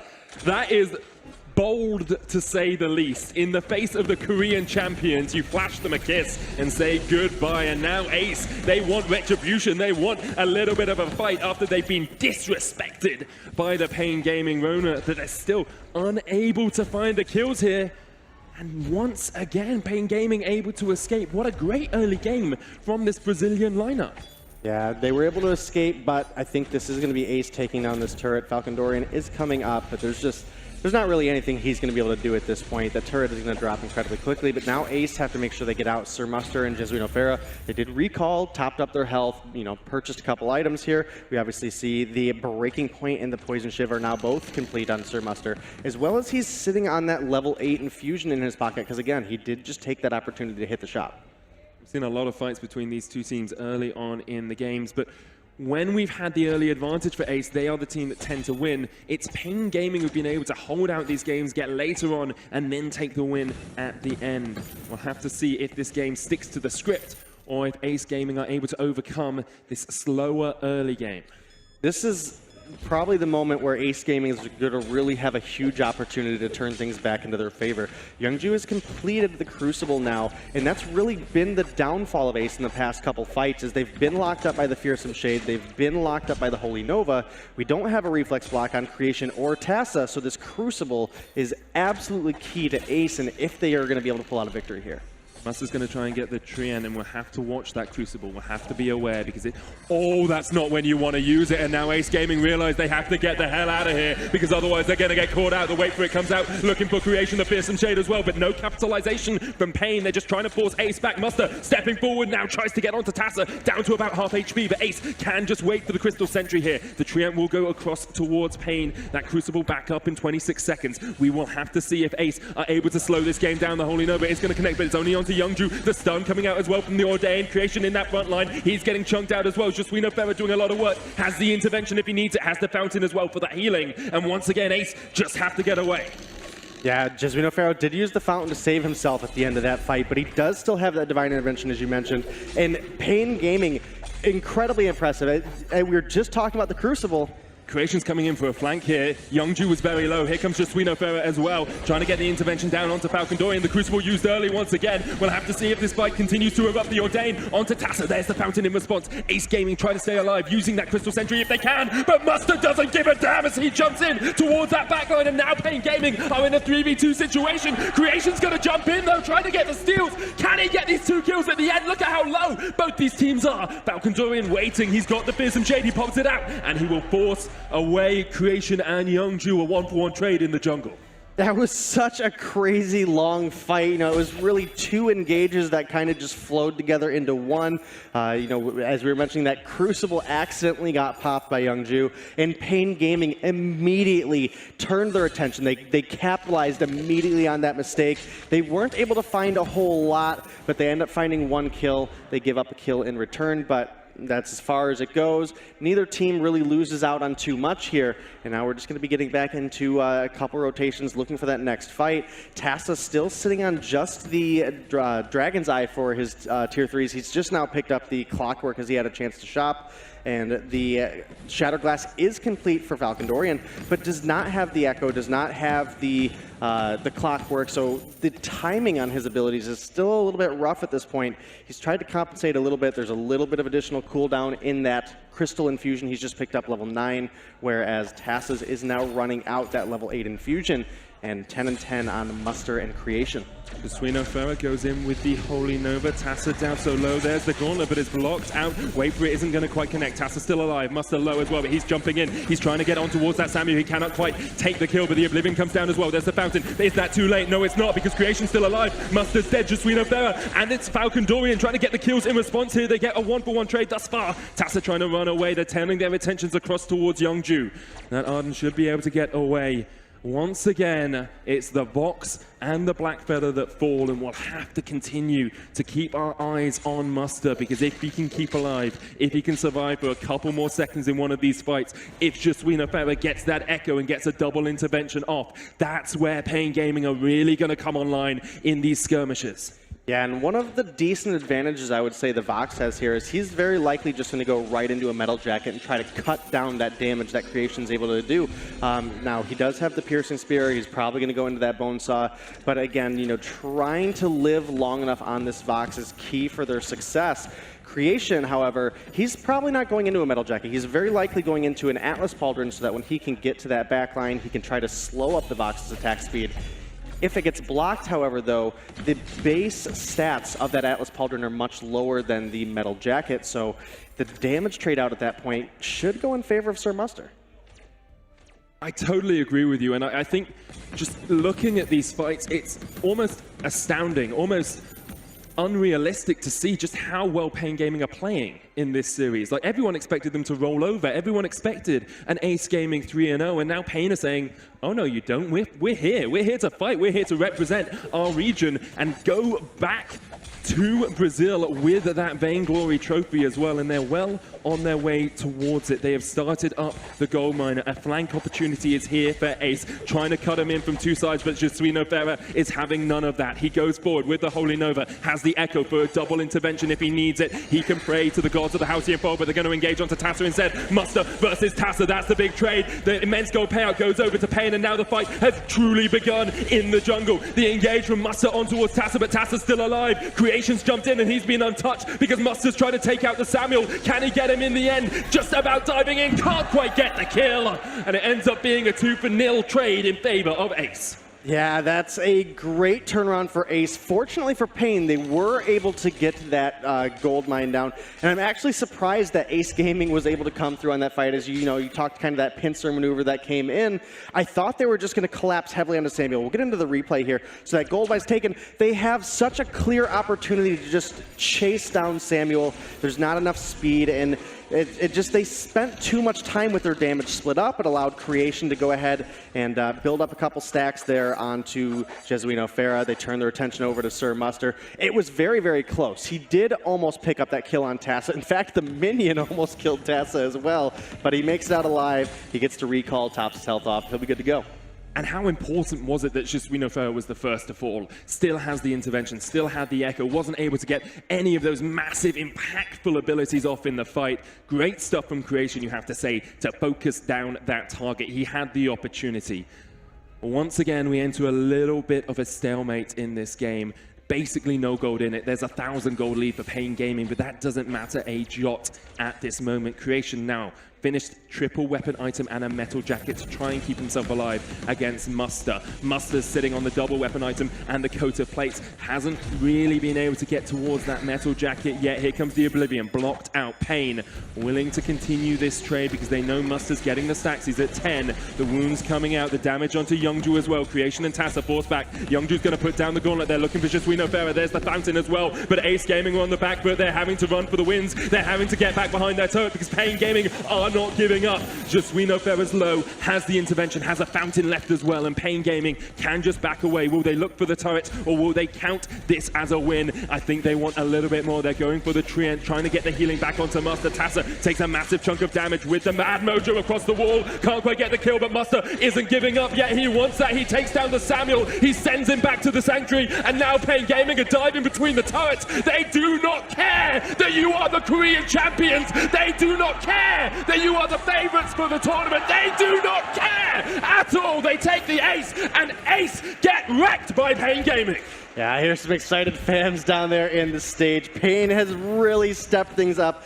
And as we get into this replay, it was a crazy one. Again, another really long, drawn-out fight. They turn their attention down to this Crystal Sentry. They clean it up, and a beautiful Bad Mojo over the wall connects onto Tassa, 751 damage, and Sir Muster comes in, cleans things up. Beautiful stun onto Creation. No Rose offensive to get him out, and 1, 2, 3, line him up, and it's the Pain takes him down. It's the confidence from Pain to do that as well. You get demolished in game one, you get perfect gamed, and then you say, nah, we're just going to dive between your turrets. Muster's just going to run through your entire team and get to the backline. They get the ace, they get the Kraken. They haven't broken that choke point turret yet, though, so they have 3 turrets to try and get through if they're going to try and close out the game. They did it last game. Yeah. So very well within the realm of possibility here. Boots are used by Falcon Dorian. Can we see this fight? Can we see Pain end the game here? Those offensive away. The Drifting Dart's going to come out as well, and Pain take a step back. They take a breath. They take a moment to reevaluate this fight because the Kraken's coming in. Pain Gaming want this. The Oblivion blocked out, but Muster is quite low. The jump in. There goes the Ordain. Blocked out from the stun. The Fist and Shade as well will be removed by Ace. They're going to get back towards the Sanctuary. They're going to heal up. That Kraken's down to about half. It's all on Muster. It's all on these breaking points. It's all on Pain as they look to take a 2-1 lead over Ace Gaming. The Brazilian pride of the South American region are fighting against the Korean champions at the moment, and they are doing a lot of work. They've taken down one, they're looking for more. Creation's trying to dive up towards the top side, but the Kraken is there on the crystal now. It's all on Pain, and they should close this one out. They're going to take a 2-1 lead, and they are 1 game away from the semi-finals. Yeah, they absolutely are, and we've got to be thankful to have Iraqi and Munchables on the desk cheering for Pain Gaming here. We love you, Bacon. We love you, Suey, but you need to get on this Brazilian hype train that's going on here. Gotta get on the Pain hype train, my man. Brazil coming up massive in that game against the reigning Korean champions, and you can see just how much it means to them as well. Such elation on the stage. They know they are within just 1 game of getting the furthest Brazil have ever got at a World Championship. Yeah, they didn't make it very far last time around. They were that dominant team in their region. They fell a little bit short in the international competition. They've really kicked things into high gear. They've really turned things around. This is Ace Gaming, again, the team that was really the favorite for most coming into this tournament. Them and Cloud9 are the favorites. Cloud9 still survive, but Ace Gaming 1 game away from being knocked out of the World Championship. So we're going to hand it back across towards our victors, Munch and Arakizo, and our losers, Sweet J and Tasty Bacon. Guys, take it away. Thank you very much, guys. It is 2-1 right now in favor of South America, in favor of Pain Gaming. They have come up and they are showing us what this region is all about. I was coming into the series saying that the player to watch should be Creation. I think it should have been Sir Muster. His counterpart is doing absolute wonders in this series right now. I mean, you have to get on the Pain train with us right here. I mean, this team is showing up huge. the disrespect came off from Ace Gaming throughout the first 2 games. They won the first one, lost the second one. This time around, they actually went back to what works for them. They went for the Samuel, sieging turrets, and trying to play around the objective game. Even that did not work, though. I mean, Pain Gaming just showing up huge right here. What an incredible performance. With these 2 wins, I want to take a moment and remind everyone, Ace Gaming 2-0 over Team Solo Mid. Pain now has 2 victories over Ace Gaming. This is unheard of. I am speechless. Could this be the better America? I'm just going to leave that one. I'm just going to leave that one alone now. I mean, let's get into some There's still analysis tribes from in this Cloud9 game. that are going to have words about that one, but this is incredible. Let's get on into some of the analysis on this one. We do have a replay from in this game. And this was Pain Gaming showing what they are made of. Some of the team fighting out of this team has been absolutely exceptional, Suija. Yeah, for sure. And Sir Muster, I mean, he not only ahead of CS, he was so aggressive, and his team just supported. Look at the grace and the stun coming out here to secure the Black Feather. And Youngju is being indecisive here. He's like, should I help? Should I leave? And this gives them the ace. They get the extra turrets from there, and then they snowball it. But you can see how strong Vox and Grace are together. Ace needs to respond to this. Just the way that Pain responded to their Kestrel, they have to not give this Grace composition over to Pain Gaming. The biggest thing about that was something that wasn't shown in the replay. Moments before, the control of Jesuino Farah to not use any of the utility. He was down to a sliver of health and held onto the fountain, held onto the divine interventions so that when they made that dive play, he could keep his teammates alive. Absolutely. Now we can take a look at the damage that was done during that game as well. And I'm pretty sure that Sir Muster may well be topping the table. Obviously, there was a Samuel there, so Tassa will likely be up towards the top when it comes to actual damage done. But Falcon Dorian actually doing a good job. But, I mean, that's the kind of situation when you have 2 Voxers on the squad. I think it's going to be a lot of damage going down. I mean, the creation, as you can see, his damage on the Black Feather is fairly lacking. And that's actually because, as we talked about it, Black Feather weapon power doesn't do very well against the Vox and the Baptiste. And the Grace, I mean, it's just a composition that can deal with the diving Black Feather very, very well in terms of how they can kite and just focus him down. So creation not having the best of the games he's ever had. I was so surprised, even last game with Glaive and now with Black Feather, no Poison Shift. You need to build Poison Shift to counter Grace's heal, right? And I feel like not building a Poison Shift is going to work against you. So my big question now, as we head towards the next draft in this series, is do we have to take away the Vox from Pain Gaming? Because Sir Muster is an absolute monster on this Vox. Yeah, they first picked the Vox. This is one of the teams that, or one of the only teams that has done that, done the first pick Vox so far. The other team being C9, and C9 in the past excelled around picking their carries. His strongest pick as a first pick. They didn't care about what's strong in the meta. They didn't care about the counter picks that can come out. I mean, Vox is a really safe laner as well. You can't really counter pick him. So Pain Gaming, if they're allowed, I don't see a reason for why they should switch their strategies at this point. And game 1, Ace first ban Vox. So you won game 1, why are you switching up your draft? So I feel like they need to go back to that, just take away the Vox, and then I think they have a much better chance, because Sir Muster and Vox is just unstoppable. For me, it's not so much about the Vox. The more important pick for me in this upcoming game is the Kestrel. I think Ace need to first pick this Kestrel, because every single time that they have not taken the Kestrel, they focus on the captains. There are plenty of strong top-tier captains available. Take the Kestrel so that Pain cannot ban it away from you, because that has been the single strongest pick for Ace Gaming thus far at Worlds. All right, I do want to ask one question, just to kind of play devil's advocate here. Earlier on in this series, there were some kind of accusations that maybe Ace wasn't drafting as seriously as they needed to. Do we feel like that's still the case, or is this Pain Gaming absolutely showing up to the series? That last game, I don't think so. I mean, they played what they would be strong playing. That, as I mentioned, going back to the sieging composition with the Samuel trying to play around the objectives, that is what Ace Gaming excels at. They tried to pull it off, but perhaps playing it against the Vox is not something that they can do, just because Sir Muster is an incredible player on it. So if they ban the Vox, then play something that works for them traditionally, perhaps they can come back and start winning games in this series. All right, well, we are jumping on into game number 4 of the series now. It's time to crack on with our draft and see whether Ace Gaming can come. I never thought I was going to say that sentence. Can Ace Gaming come back into the series? Can they even this one up and push it to 5 they ban games? Vox. There we go. They're going to win this game now. I mean, I hope that Bait Gaming have something else other than Vox. So far, it doesn't seem like it, but I mean, you can't be just a one-trick Vox. Right, take the Kestrel now, and then basically you can flex it CP or weapon, but take the Kestrel like Iraqi said, but they're going to go with the Black Feather instead.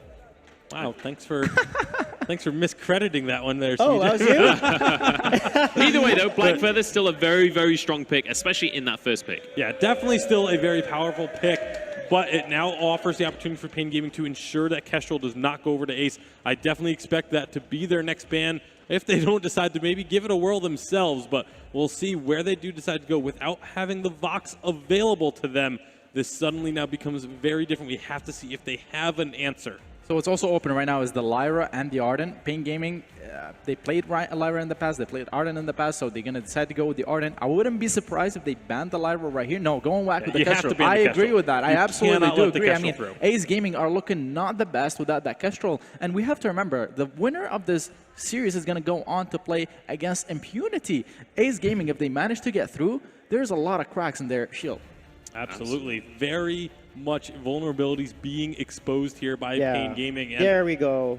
Batiste going to be banned away. That's another one of the picks that Pain has been playing so well. So smart draft by Ace Gaming thus far with the bans to take away what has been working. This draft right here is an example of why I love Best of 5, because the further into this series we go, the less this is about 2.10 meta, and the more this is about what has been successful in this series, what has it been that Pain have been winning with, and what has it been that Ace have been struggling to defeat. I mean, what's open right now is also the Rona. It works very well against the Black Feather, and it's a very strong 2.10 pick, works well with the Ardent as well, so they can either go for it or decide to go with something that's a little bit more flexible to play into the B-side advantage. This is also the Sky being picked up now because I was going to say, if you don't take the Rona, you then worry about maybe Ace Gaming pick it up themselves and run Rona with a Black Feather. But by taking the Sky, that makes the Rona far less appealing for Ace.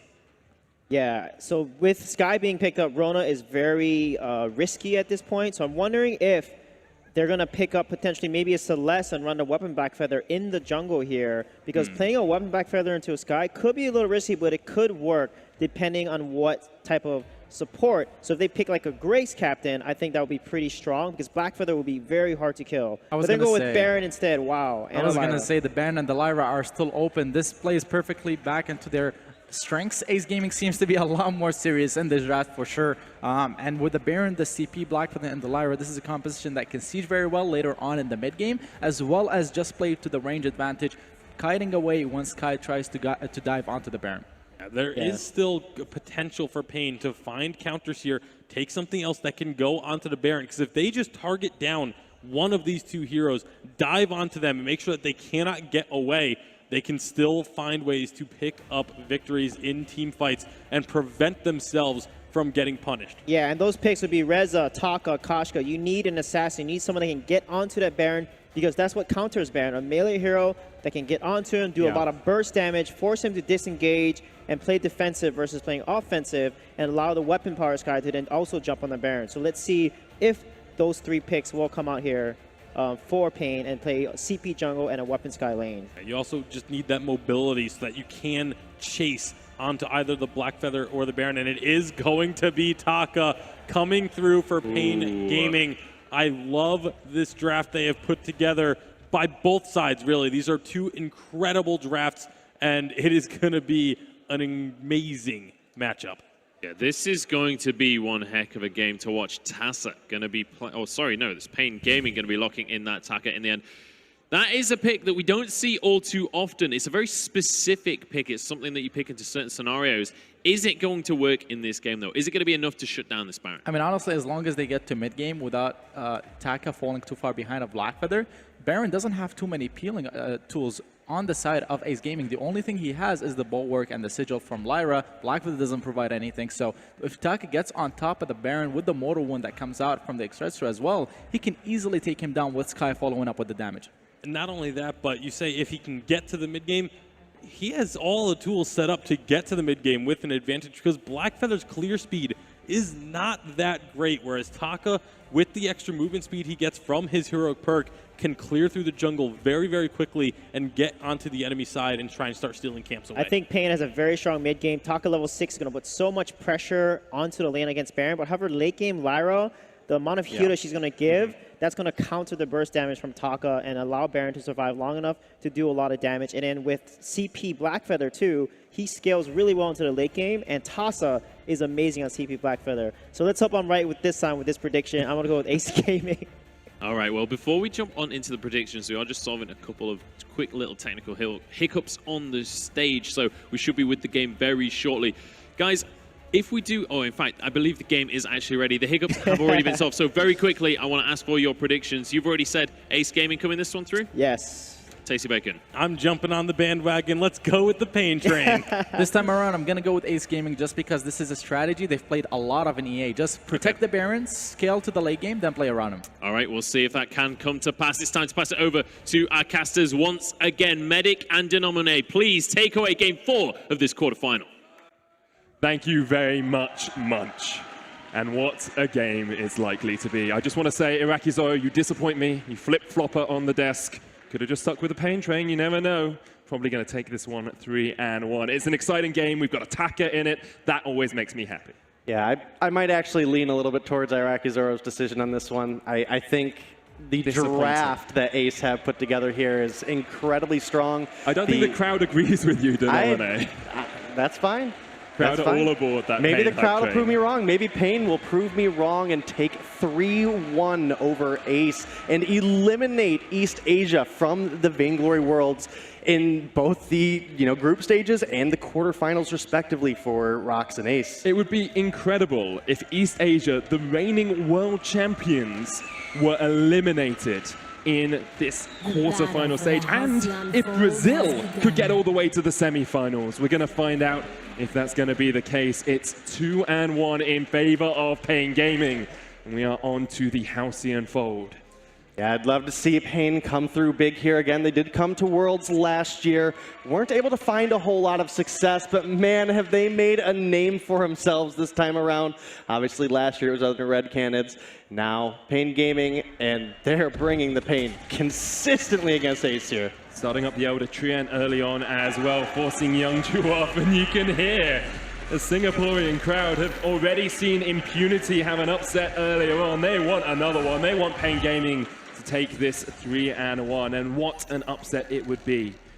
There's almost an air of tension on the Halcyon Fold, almost this fog of disbelief that has come over a lot of us, seeing Ace Gaming fall so far behind Pain in the first 3 games of this series.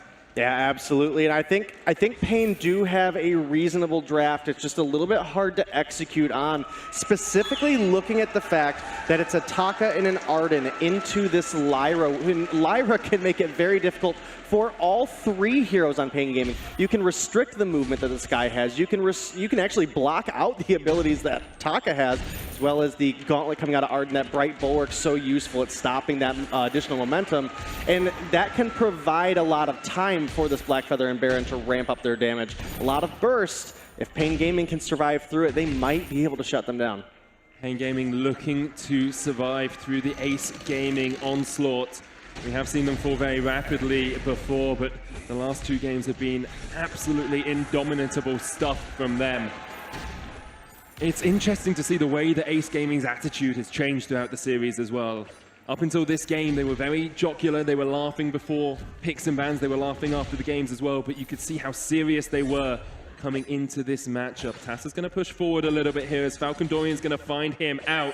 Blackfeather needs to get away. He doesn't have the Rose offensive, and Falcon Dorian's putting a lot of damage down, waiting for the next kite, and it's up in a second. Tassa trying to get his way away to get the shield from the on point, but here comes the Vanguard. The healing with the Imperial Sigil will be able to keep him alive for the time being. But that is a statement of intent from Falcon Dorian. Hasn't been the biggest impact in the first 3 games. This game, he wants to put his mark on Worlds. Yeah, the past couple games were definitely all about the muster train there. I mean, that Vox and Grace combination, he literally just took control of every single fight. His ability to get in and out and stick away or just keep a little bit away from the damage. And then once those breaking point stacks ramped up, turned around. But now, Muster, they're looking for another Treant. They're looking for another edge here over Ace Gaming. And they get it as well. We always talk about the rotations from the East Asian teams. We always said Ace are great at objectives, they're great at macro play. Well, it's Pain who are getting the early objectives. It's Pain who are taking these incremental advantages. Still pretty even in this game, but that is a good sign if you're a Brazilian fan, with the rest of the matchup yet to come. And we've talked a lot about Ace looking, for this burst composition, this heavy damage from the Baron and from the Black Feather. What is it exactly that Pain are going to be trying to do in this early game to overcome that damage from Ace? Well, because Pain Gaming's composition relies so much on their movement, the Taka wanting to get in and out of the fight, the Sky wanting to dance around the edge, it's going to be all about trying to bait out that Bright Bulwark from Youngju. And then once that ability is used, you wait for it to drop, try to make a good engage. We'll see some more treads later on. And that's where they're going to see those windows of opportunity, because the cooldown time on that Bulwark is pretty long in comparison to some of the other abilities that are ready to go. We'll have to wait and see exactly how Youngju uses the Bulwark. He had a bit of an itchy trigger finger in game 3 with those Crucibles. We saw a couple of them mistimed by him. And now he is the be-all and end-all, you feel, for some of these Ace Gaming team fights. Very cagey early on here. Both teams sensing the gravity of the occasion, and Pain Gaming are the ones to go aggressive, but they will be forced back. Those Porcupine Mortars have a bit of a sting in the tail. Creation doing a lot of work on this Baron. Yeah, absolutely. And it looks like Falcon Dorian might be looking to rotate down here instead. He's going to find some damage on the Youngju. Nothing major, but just kind of being a nuisance like a Taka should be, right? So Ace, they are going to be able to go ahead and get their backs together, both Creation and Tassa. So again, trying to get this Baron to the late game, trying to get him to that point that he can be the hyper carry that we once knew him to be. But if Pain are able to take an advantage early, if they're able to find a fight or a first objective, as long as they're not losing the early game to Baron, then there's definitely an opportunity through the mid game where this Taka is going to spike at level 8 that they can really start to have their fun. And a lot of them, they seem to be having such elation on their faces after game 3. Aftershock finished onto Falcon Dorian now. We've got the Fountain on Jesuino Ferrer as well. That is answered by Youngju. There's an Aftershock on Tassa. Basically identical builds across the board. Pain are going to force Ace away from this turret. The X-Retsu in, looking for the damage down on towards that Lyra, but Falcon Dorian takes about half his HP in return. It's interesting, the target selection in these fights. Do you take out the Lyra to get rid of that healing? Do you try and get rid of the Black Feather or the Baron early on to reduce the extra damage in the fight? At the moment, they're going for Tassa. X-Retsu, there's the first blood. Pain Gaming, unstoppable at the moment. They could look for even a little bit more. Here's Creation and Youngju on that Imperial Sigil. You can see Falcon Dorian. He's dancing, he's thinking, he's wondering, can I go in once again? Can I X-Retsu and cause one of these Ace members to die? But they can't quite find the engage they want. Yeah, the respawn timer is still pretty low. It would have been probably pretty risky. If you overcommit, take a couple turret shots, all of a sudden Black Feather, who's a very quick hero, thanks to the several gap closures, the Faint of Heart, the on point is actually gives you that slow as well. Then you've got the Rose offensive charges. It might be a little too risky. Your turret's already low. Giving up a kill could really swing the favor over to this Baron. And again, it's all about keeping this Baron down as long as you possibly can. Have to see if Pain are able to do that. A slight advantage for them. Coming up towards the 7-minute mark, they are about 700 gold ahead. A little bit of chip damage onto the turret, but Ace have done a lot more DPS onto the turret of their own. So if they can find a good push, maybe with a minion candy, we've seen them do it before. Or maybe they just wait out this game. They say, we don't mind getting later on. We don't mind it if you take a turret, take a kill here or there, as long as you don't get an insurmountable lead. We will come back in the late game and we will hit you with an iron fist and a mortar from Creation. There's the iron cannon to clear out the wave as well. They are just trying to delay this game. Yeah, definitely. And Sir Mustard looking to rotate down to the shop. He wants to pick up that Poison Shiv, which is going to be his next tier 3 item. And it's important because it needs to shut down some of that healing that comes out of Lyra. Not only does Lyra have the fountain, as all captains, will eventually have at some point, she also gets that healing from her Imperial Sigil that scales with bonus health, and we see that Dragon Heart as well as the fountain in inventory. So cutting down the usefulness of that Lyra could be the difference maker. It looks like Pain are trying to draw a fight in. They go in with the gauntlet, and already they've taken out the Baron. That's a good way to shut him down. They're looking for a little bit more as they chase into the jungle of Ace. But they realize a kill and a gold miner, if they can secure it, or a kill and a turret, is exactly what they want. They were stood on a scout trap, perhaps hoping that Ace would overextend, looking to try and stop up this gold mine. But Falcon Dorian is a little bit on his own here. Can't get over eager, Mr. Falcon, if you want to win out this fight. Doing a great job of dodging around, getting the Mortal Wounds down onto the Black Feather as well, but he takes a massive chunk in response. The turret's going to go down. Good distraction from Pain Gaming. They get a turret, and they lose only 1 kill. Didn't get the gold mine there, but still a good trade for them. Now they need to get out. Master doesn't really want to. He goes in with a Suri Strike, but forced back by Ace. Yeah, that was really perfectly played by Dorian, actually. As you mentioned, it was a great distraction. Meanwhile, we got another fight breaking out. Fights continue to erupt. Muster trying to keep himself alive, but Ace were able to take him down, and now they can look for a turret of their own off this push. Falcon Dorian's running up the lane, but it looks like Ace are going to decide against the turret and go down towards their jungle instead. Yeah, definitely going to take an opportunity to get through the jungle, get an opportunity to shop. This Baron's only sitting on 2 items right now, and by the time they clear out this gold here in the back, he's going to be sitting over 1,400 gold, and that's a lot of gold to be sitting in your pocket. That does not help you if a fight were to break out, so he'll likely be looking for another lucky strike, that tier 2 crit. There it is right there, as well as Tassa. He's got a bit of gold in his pocket. It looks like he's going towards that Broken Myth for the 2nd item, and that's going to give him that additional pierce and make the on point just all that more threatening. Jesuino Ferrer has been flashing those charms since game 2, and it's rightfully so. Yeah, it seems to be working for them. They've won every game he's done it in, so maybe it's their lucky charm. Pain Gaming still sitting very even in this game, but I wonder if perhaps that window is closing on them. We talked about the power spike they have with the Overdrive Titan. There comes the Gauntlet as well. Falcon Dorian jumps in with the X-Retsu, but Muster is quite low. Vanguard going down. Falcon Dorian takes a chunk in response. Ace Gaming starting to win out some of these trades. You have a Baron sitting at 2.5 items. You've got Tassa there as well with the Aftershock and with the Coat of Plates for a little bit more tankiness into this Pain Gaming lineup. Yeah, Tassa trying to get some of those on points to land on the Sir Muster. Hasn't been able to get too many of them yet, but he's definitely looking. Searching. Trying to find an avenue of invention, an avenue to go in. The X-Retsu, there's the Fountain. It was actually the Chitin, sorry. It's Falcon Dorian. Did get chunked out, but Fountain heals him back up. Now it's Jesuino Ferrer. He has a blinking health bar as he's down to about 1,200 HP. There's still a Fountain available for Youngju as well. We've seen Ace dive turrets before, and it hasn't worked out for them. That's how Pain Gaming started to win the last game, but instead, Ace just decided to get the objective. They take down the turret, and with it, they have an ever so tiny gold lead. Whoa, that was a crit. Muster needs to get away.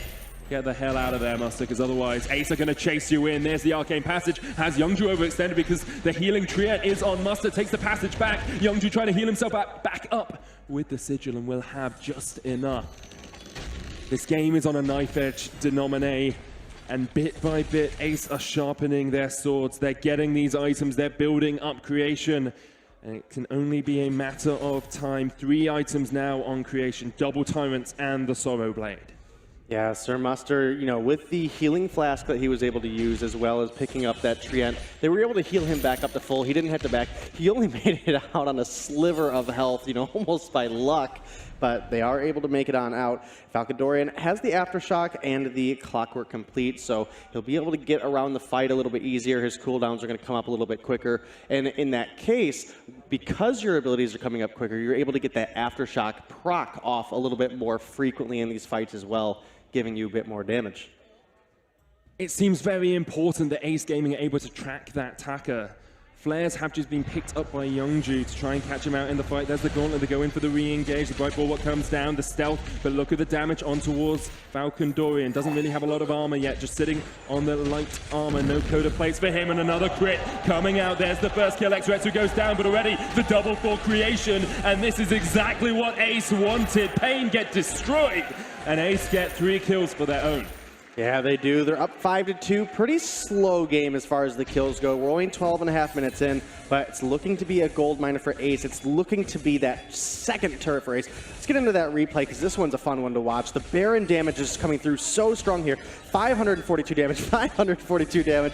Taka is so low, and then watch as Sir Muster is looking to escape. That splash damage from the second shot actually gets down on Falcon Dorian as well, and then it's only a matter of time. The rocket launcher from this Baron with the Sorrow Blade double monocle build is just so devastating if you group up that way.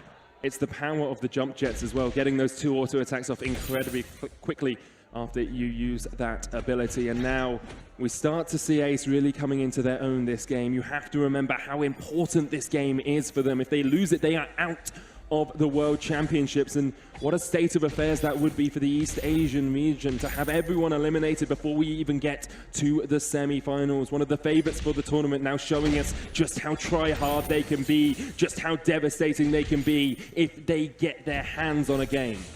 Yeah, Creation's already gone into the Journey Boots, so he knows that the enemy has that mobility, and because of... Oh, hold on here. Used. Iron Cannon as well. I think Pain have realized that if they miss with that gauntlet, they do just have to back away, because otherwise they are running straight into the brick wall of Creation. Yeah, you know, just to touch on those Journey Boots, when you do damage an enemy, that will refresh the cooldown down from 60 seconds to 12. So for a Baron who wants to get away from this Taka, wants to get away from the sky, it is a useful tool that they can definitely use to their advantage, and beautiful bright bulwark timing there. Just incredible stuff here from Youngju. We said he needed to show up in this game, has had a few slips in the previous 2, and he is looking incredibly strong thus far. Could even be building up towards an echo for double bright bulwarks. That would be incredibly devastating for Pain because they just won't have a way into the fights. They just won't be able to find those paths to victory. Ace Gaming looking so strong thus far in this matchup, and Pain just don't seem to be able to find the key that unlocks the semi-finals. Yeah, not at all. And, you know, looking over at Creation's build, he is still hanging on to this flask, as well as, you know, 5 members of this game have a flask still in their pocket. I'd expect the next time he uses that will be the time that when he makes it to the shop, he'll sell it off. And I'm interested to see, does he go into more damage, or does he get some shielding for this Taka? Kind of a little early to tell. I think there's viability for either way. There's not a whole lot he has to worry about blocking as far as crowd control goes, because he can jump jets out of that gauntlet. Triple shot with the auto there. That splash damage doing a lot of work. Pain Gaming seem a little bit desperate as they go in for the engage. Here's the gauntlet. They do get the stun onto the Baron, but do they have health? They do not. Muster's the one to fall first. And now Falcon Dorian's trying to dodge his way around the side of the fight. He wants creation, but he has to kite in across. Back onto Tassa. X-Retsu back in, but half his health just disintegrates in an instant. And Ace will take 2 kills. Yeah, Ace take 2 kills. We're 15 minutes in the game as well, 15.5 minutes. That's really one of the worst times you can lose out on a fight. So shy of a miracle coming out of Jesuino Farah, this should easily be a free Kraken going over to Ace Gaming. They only have 3 turrets between them and a victory. They've been winning the past couple fights very convincingly, and now Creation, he has gone ahead and used that healing flask. So again, this is going to be the time he sells it. I think he just goes into more damage, possibly some piercing. There it is, the piercing spear, and that's going to help deal with the metal jacket complete by Falcon Dorian, as well as the coat of plates that is built here on Sir Muster. And I think Ace Gaming, they're just looking to close this one out on one Kraken push. Yeah, not willing to be eliminated quite yet. We're going to go all the way to Game 5. It feels like Pain Gaming still have something to say about it as they try and defend with the Kraken push, but Ace so close to those completed builds are looking absolutely dominant in this matchup. Death from above, locking out that choke point, but the Iron Cannon is going to come down and chunk out the turret. The crit's coming out as well. Falcon Dorian falling lower and lower. The Kraken hasn't even taken half its health yet as Ace continue to push in. We've seen this story as Pain won the last 2 games off a Kraken push. Ace trying to do the same here. The X-Retsu used on the Kraken. There's the death from above, but it's not right in the right position. The Gauntlet coming out as well as Pain Gaming try and defend, but the Kraken still pushes in. X-Retsu on the back line. The slow with the Atlas. Can they get on towards this Baron? They're trying to, but Muster just can't muster up the damage, and the Baron still survives. X-Retsu jump jets away. Kraken pushing in. You have to feel that this is it for Pain. Ace Gaming should be able to equalize the series. The Kraken pushing in. The Crystal going low. Ace Gaming are going to take us all the way to Game 5. Yeah, it's been a wild roller coaster here on the Halcyon Fold. Again, this team that I don't think anybody really expected to have it past day 1 has come through toe-to-toe with Ace Gaming. I think I recall Bacon mentioning earlier, I think all the VG Pro brackets are like just toast, right? Yeah, I mean, that's 0%. Yeah, After day 0% one. community, you have failed us. And better luck next time. Well, we're part of the community as well, so we yes, failed. I failed very hard as well. Yes, else. I did. So did I. And we've shown you can't doubt Pain. You know, even though they lost game 1, it was a perfect game. They bounced back, took 2 on the trot, and now they're going into game 5 against Ace Gaming. Yeah, they are, and it's going to be an exciting one. Everything is going to be on the line for these teams. You lose here, your tournament run is over, and with only 1 team for South America and only 1 team remaining for East Asia, this is not just about, you know, which one of these teams wins. This is about the pride of each of those regions, who is going to make it further in this tournament and whose career ends, well, this season at least. Hopefully not their entire here. career. Yeah, not their career. We don't stop people from playing just because they lose out in the World Championships. We're going to hand it back across towards the analyst desk, and I'm very excited to see what Iraqi Zoro has to say, because he seems to be getting these predictions on the nose. He certainly does, and right now Ace seem to be back on the nose as well, managing to even up the series 2 apiece. We are going to game 5, ladies and gentlemen. The cliche saying is coming out, we have a series on our hands. It's time to break down that game a little bit, gentlemen. Iraqi Zoro, you predicted this one right. Talk to me about what Ace did here. I mean, unless you're unless you're C9 or Tribe, you can play as aggressive as they do in the North American style. It's really hard to beat that of East Asian, the way they play passive and they scale their late game hyper carry in that Baron. It's way too difficult. They know exactly how to play it, and Ace going back to what they know works for them is why they won that match. It feels like there was a different kind of style coming out from Pain. What was it missing in this game that they've had previously? Was it just simply a lack of Vox coming through that seemed to be the crux for them here? It wasn't so much what they were missing, it was what Ace brought to the table this game. Okay. They had so much protection for this Baron. And we talked about the fact that the Taka and the Sky are both very mobile and able to get onto the Baron, but Lyra was just constantly preventing them from being able to do so with the Bright Bulwarks. The damage that Baron was providing, anytime he hit a double shot, it just did so much damage to one of those 2 carries that they could no longer stay committed to a fight. Yeah, absolutely, and that's one of the terrifying things. When there is a Baron in the game, if you let that Baron start to rock and roll, if you get some items under their belt, they will just take things away from that one. Let's take a look at a replay we have from that game, and obviously, this is Ace Gaming managing to take a comfortable fight away from their opponents. Tweejay, talk me through this one. Yeah, this is where you can see in this game the Baron double shot and the crit coming out. Taka is out of the fight. And from there, they have to back off. Lyra is poking and healing. They just didn't have a chance. And they're also bunching up, allowing Baron to maximize his AoE damage from those melee attacks from his rockets. And that's where he really scaled. He had a Soul Blade, 2 Monocles. Pain did okay in the early game, but they didn't capitalize on the Taka power spike that they needed to push down turrets. But Ace got the first turret at 11 minutes, and then from there, the story was theirs because Lyra, Baron just scaled.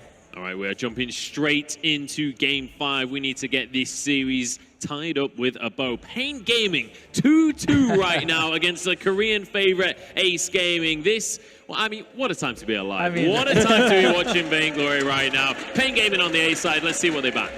They got to look towards I would expect the Churnwalker or the Lyra or the Lorelei to be their first ban here. One of those three. But they are going to actually go for the Black Feather instead. Not wanting Ace to have that, but obviously Ace need to ban away the Vox so that Pain cannot first pick it. This is a redux of game 1. Black Feather was banned first, and Ace immediately banned Vox. What Pain needs to do differently now is make sure they ban Kestrel this time around. Yeah. And the last game, they picked Arden first instead of Churnwalker. So will they switch this up and actually pick Churnwalker over the Arden, or go with the Arden here, or Lyra? I mean, honestly, what they need to figure out is not... I mean, the captain picks, okay, Lyra can work, Arden can work, Churnwalker as well. What they need to figure out is what, in place of the Vox, are they going to play? I mean, Sir Mustard just has not been as effective on any other hero than the Vox, and Ace Gaming understanding that, taking it away from him. So they need to figure out in their next couple of picks, what is that hyper carry going to be for them in lane? Well, Churnwalker is definitely a strong start to a draft for sure. We've seen so many teams just focusing on this pick, making sure it does not get through the first phase of bans. But now Ace Gaming, do they consider looking for the Kestrel? I was going to say, yeah, I mean, Kestrel is still open. They're going to go for it. Wow. It's a strong pick. Yes, they won with the Baron last game, but that was when they had the Lyra, which they probably don't expect to have since Pain Gaming still has another ban. So they're going to go for the Kestrel. They can still flex it, don't forget. And since they're on B side, they have the opportunity to do that. I think a Baptiste ban would make a lot of sense here. Baptiste and Vox are kind of the two strongest compositions or heroes that Pain has shown that they can play really, really well. So I wouldn't be surprised if Ace Gaming go ahead and just takes that Baptiste off the map, and then it opens up a lot of opportunities for Ace to then build around the Kestrel. They're going to instead take the Baron away. A very interesting ban decision for Ace. And we've talked about the fact that a lot of teams aren't really trying to run the Baron alongside the Churnwalker, and the Baptiste being still available. Samuel now taking off for Pain Gaming. This is so smart. This is just respect bans across the board. This is no longer meta bans. This is now just, we cannot allow the enemy carry to have these picks. This is also just incredibly smart against Ace because the composition that Ace runs is the Kestrel, Samuel, Lyra, the non-stop lane pressure. And so taking Samuel away just breaks up that combo that we've seen Ace excel with. You can see them on the screen right there, holding the Pain logo proud. This is a team that knows they are representing South America right now. They are in Game 5 and they are looking to upset the Korean favorite. I mean, not only is Saw... Okay, so they're going to bring up Saw here. It can be a last pick into the Churnwalker, but not only that, it actually works really well with the Churnwalker itself. So they're looking for a carry that works for them well instead of the Vox. They need to try something that they haven't tried in the past. They tried multiple things, didn't work out. Saw is something they haven't. So, I mean, it would be a really interesting pick, especially against the Kestrel and the Lyra trying to push the early game. Yeah, but if they pick Saw, it's a CP Kestrel, and they're going to be outranged, so it's really, really risky. I think here, like a Baptiste would be good, but they're going to go with Celeste and Cruel instead here, and that's a pretty strong combo if they can chain the stuns together. Chain the stuns together and chain their opponents together. That's the key to this composition. But, you know, I want to go back to the Saw pick just a little bit to kind of wrap that one up. Is Saw is a pick that you cannot run it in a game like this unless you have been putting a lot of practice into it. And so it's not that surprising that they didn't go for it, even though it is a strong combo. So for Ace Gaming now, though, what do they try and do to break up this Celeste? We've seen Celeste today have massive impact in the games that she has appeared in. Pain Gaming going to be looking to replicate that. Honestly, no matter which way Ace Gaming go with at this point, it's going to be a difficult matchup because they already have Kestrel and Lyra. Against the Celeste, you want to dive and pressure the Celeste, get on top of her and eliminate her quickly. Kestrel and Lyra, yes, Lyra can teleport, but Kestrel is not the best diving carry as a weapon power in the lane. So another choice that they can do is flex it into the CP and get something such as perhaps the Rona that's still open that can play aggressive and dive onto the Celeste. The point, though, is that Celeste, Cruel, Churnwalker, I really like that draft for Pain. Yeah, it's going to be a weapon Kestrel most likely and a CP Sky because they want to siege the lane. A weapon Kestrel is going to win the early and mid game really hard against this composition. However, Celeste is going to scale really well into the late game against a weapon Kestrel. I wouldn't be surprised if it was a Weapon Power Sky and a CP's Kestrel in the jungle. Weapon Power Sky works really well against Celeste. You can put a lot of pressure. With CP Kestrel rotating up to lane multiple times, you can easily take down turrets. And honestly, the fact that there are differing opinions on which build they're going to go for means that it's difficult to predict for Pain as well coming into this game. They're not going to be 100% sure how this build is going to go. The nice thing about, obviously, there is that great flexibility for Ace, but for Pain, it doesn't matter to them which way they go. Their composition works the same either way. All right, well, it's about time that we get on into this one. Final prediction of the series, gentlemen. Single word answers. I want your predictions. I really love Kestrel. Single word. Single word answers. Pain. Pain Gaming. Pain Gaming. Pain Gaming. Pain Gaming. Oh, boy. Oh, just man. doomed them. The analyst desk. The analyst desk curse. is all aboard the Pain hype train. It's time to get on into this one. Medic and Denominate, take us away for game number 5. Thank you very much, Munch. Bunch of bandwagoners on this analyst desk. Hey, I'm digging it. I love the Pain draft. You on the and, Pain hype train as well? I mean, I jumped on that after game 2.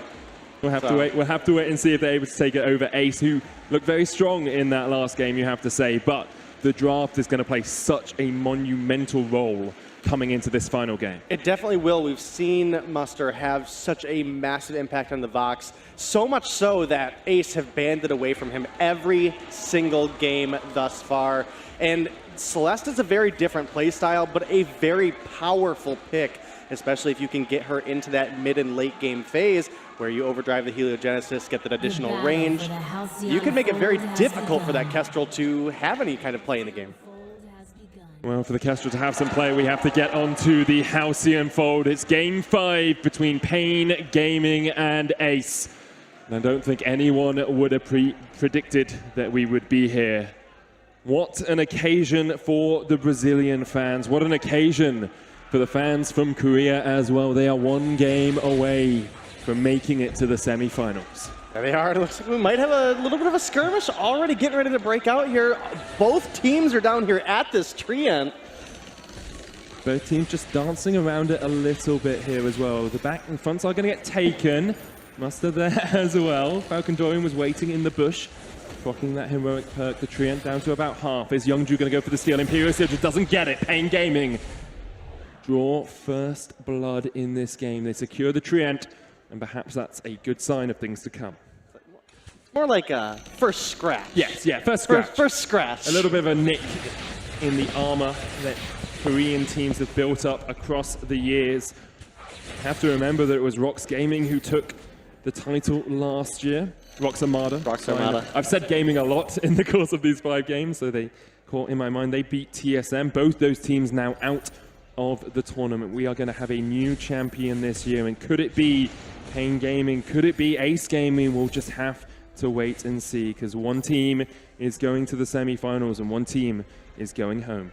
Yeah, I do like both of the drafts here from these teams. Again, I do want to give a little bit of the edge to Pain Gaming as long as Muster can play the Celeste to its fullest.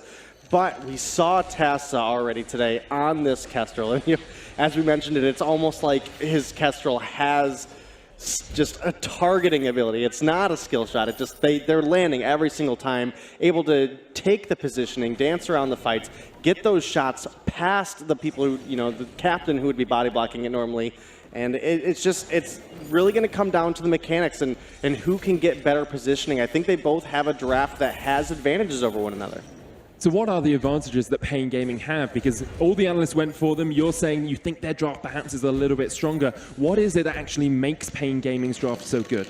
There's a lot of protection for this Celeste is kind of the first thing that we got to make note here between the Churnwalker. You've got that AoE stun. You've got the ability to use that Torment and pull enemies away from the Celeste into a more favorable position, even closer, so that they can be hit by those supernovas off the Heliogenesis.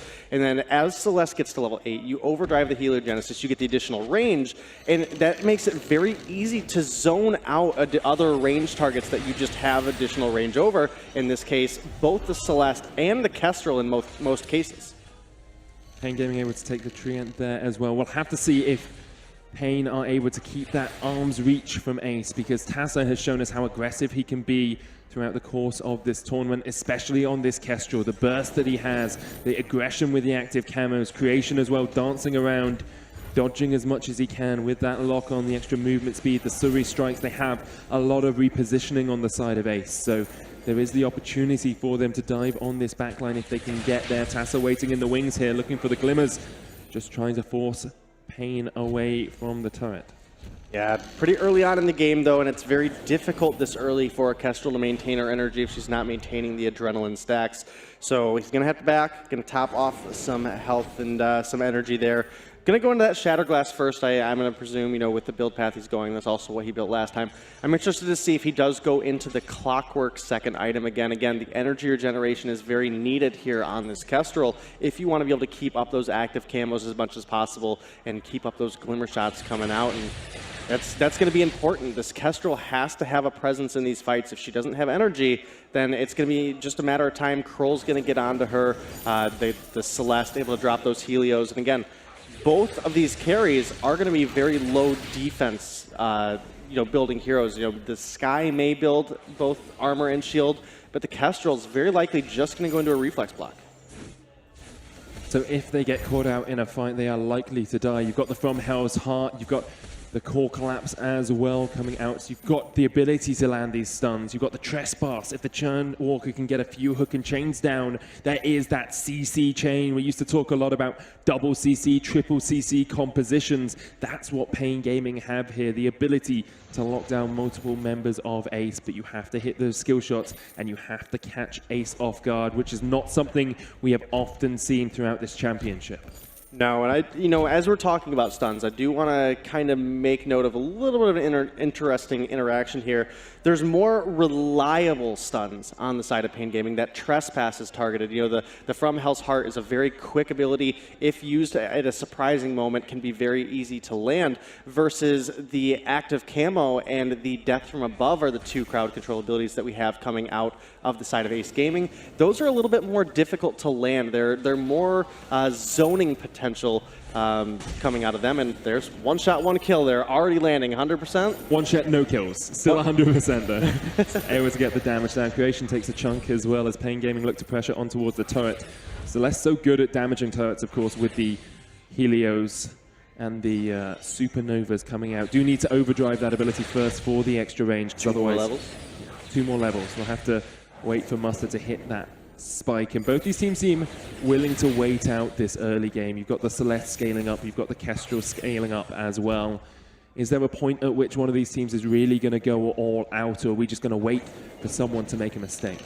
I mean, if Tassa can just continue to weave these glimmer shots through minions and constantly poke out Muster, there's a huge opportunity where Ace can lower the health bars enough of Pain Gaming that they have enough pursue, right? Like, you can't run from a Sky once she's locked on. And going the weapon path, obviously the Sorrow Blades first, we'll likely see either a Poison Shiv or a breaking point for the second item. And with that kind of chase, with the ability to ramp up damage, then Sky can be a huge threat, and Kestrel doesn't have to be a part of the rest of the fight. If Tassa's done his job and gotten Celeste low, burned the fountain out, there's a real opportunity that Creation can come through and just kind of clean up the mess. We'll have to see if Creation is able to hit those shots later on. At the moment, Tassa's still hitting all of those one-shot, one-kills. 200% effectiveness thus far. 2 out of 2 from him. But Pain Gaming seems to be shrugging off the damage. And I want to bring up an interesting point about CS here, because it looks like Samusta has been given a lot of the farm on the side of Pain Gaming. Falcon Dorian only sitting at 30 farm.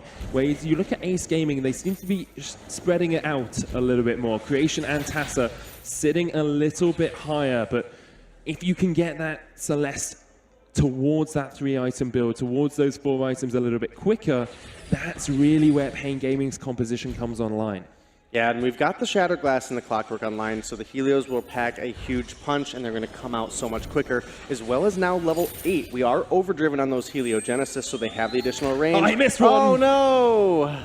66.6% hit rate thus far. We'll try and keep track of that as we go through the game. Death from Above clears out the wave.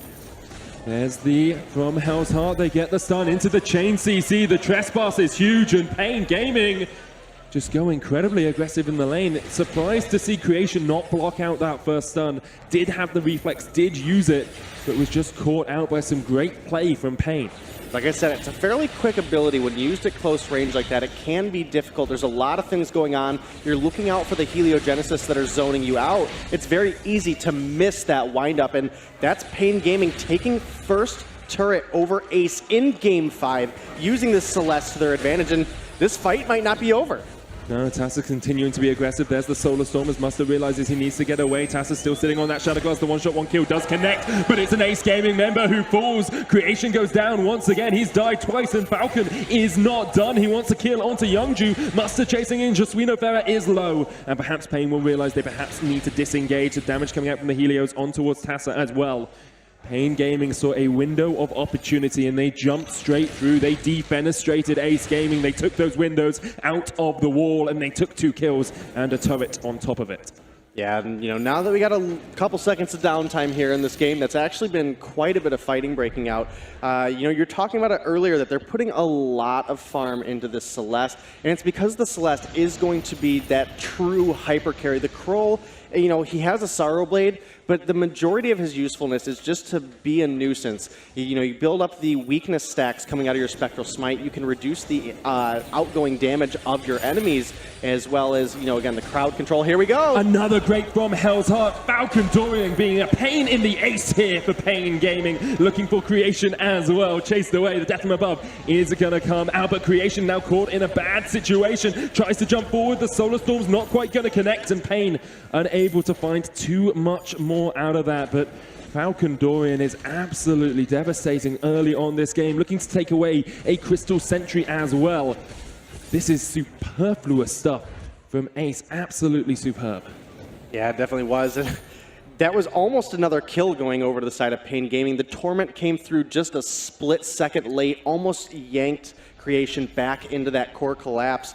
And Pain Gaming, they're looking to be in the driver's seat right now. They're sitting about 2,000 gold up. This Celeste is getting the farm that she needs. She has 2, working into 3 items, has a level 10 infusion ready to go, whereas Creation has just completed his 2nd now, working into the 3rd, picked himself up as an infusion as well. So because he got the chance to shop, kind of on neutral grounds here if they can pick the right fight, but again, all of the damage for the most part out of Pain is going to be relying around the Celeste, whereas Ace Gaming, they have their damage split up fairly evenly, but that being said, it does require both of them to be on the same target to actually come through and get the kill. We've seen them get Pain Gaming low, but haven't really been able to close out as many kills. From Hell's Heart, bounces back, the boomerang coming out from Pain. They're still looking for an engage, blocked out Trespass there. No stun CC chain for them, and now they do need to back away because here comes the death from above. Jesuino Ferrer in that front line has the fountain, pops it, 1 shot, 1 kill connects, but Falcon Dorian will tank that. 75% hit rate for Tassa, but he's not finding the kills with these connections, and perhaps Pain can turn it around. Creation's gonna jump into the back line. He's trying to take down some members of Pain. Tassa standing his ground, standing back, but a great core collapse with the stun, getting onto Creation somehow. He gets a double kill, and now it's up to Muster. What can he do? What can he bring out of his bag of tricks? He turns it back to Tassa, but he cannot connect with the core collapse. The Sentry's gonna help him out. He almost takes down Creation, but he cannot quite remove the Ace Gaming member from the map. Another shot misses. It's a 2-shot miss, 60%. I might lose track of that pretty soon. My maths doesn't go that well, but the only maths I need to know is it's 2-2, and the winner of this game goes through to the semifinals. Yeah, they absolutely do, and Jesuino Ferrer, great choice in the build here, has picked up the contraption. This will allow him to put more scout traps or flares down depending on how he wants to use that item, as well as has additional flares in his pocket. And what's useful about this is because we know we're going to have to spout out a Kestrel, if she's undamaged in a fight, she's going to go into the active camo, try to reposition. Dropping a flare can be very useful at shutting that advantage that the Kestrel would normally have down. And oh, that Solar Storm. I think it was meant to hit Creation. It does. He's only on 14 HP, so he's actually chunked out a lot, but the steal comes in from Ace.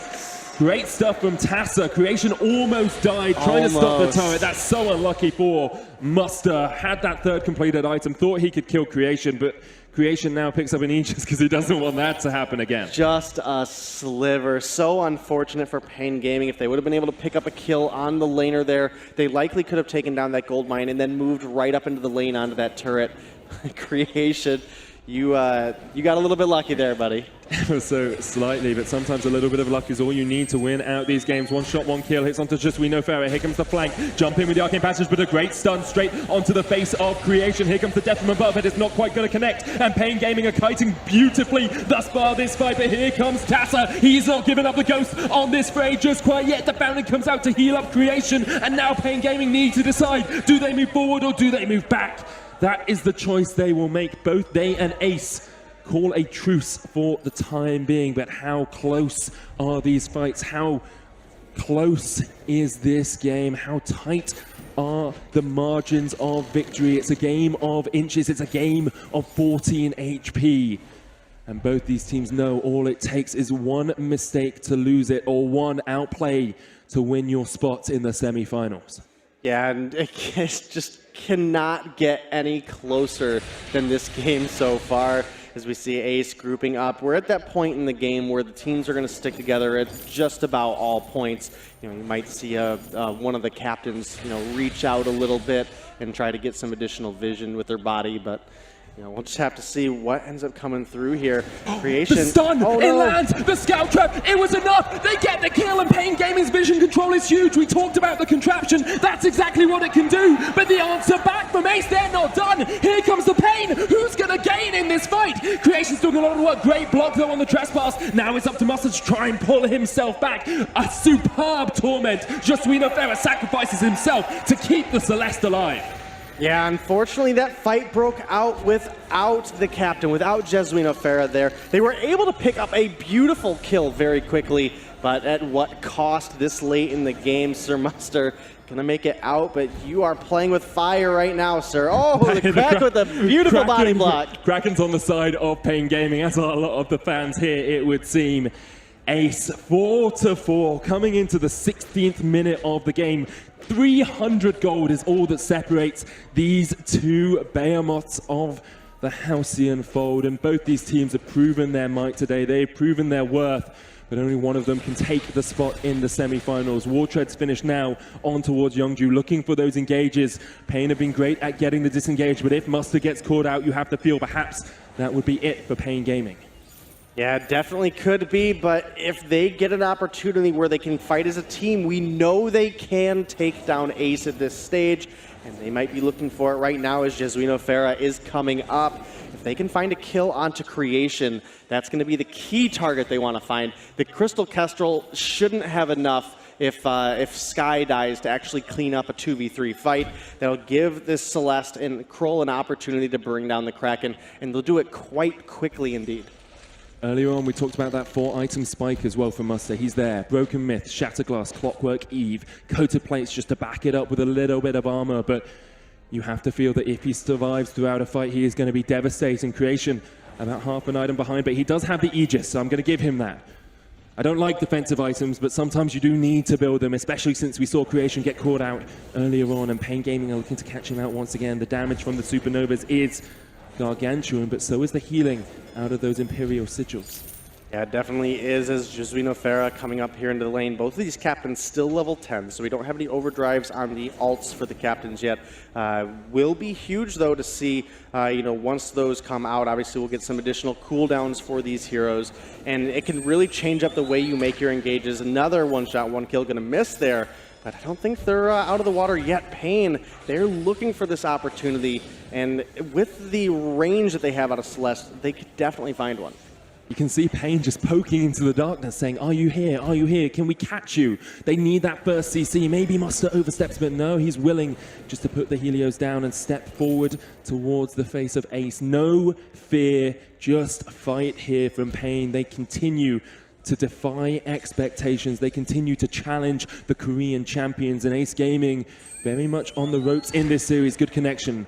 It's about 600 damage down onto Muster, but he has the Eve. He can heal that back up if he's left to his own devices. Alongside a healer, Treant he'll be pretty healthy pretty soon. Yeah, definitely looking to be that way, but we need to look at these infusions as well. They are starting to burn out for a couple players. Falcon Dorians is burning out, and right now Ace have shop control if they stick to where they're at, and that can be a huge advantage leading into the next fight. He's trying to step forward. Ace give up the control. Falcon Dorian still waiting in the bush. Doesn't go down yet. He's still about 10 gold away from it. Now he's got enough.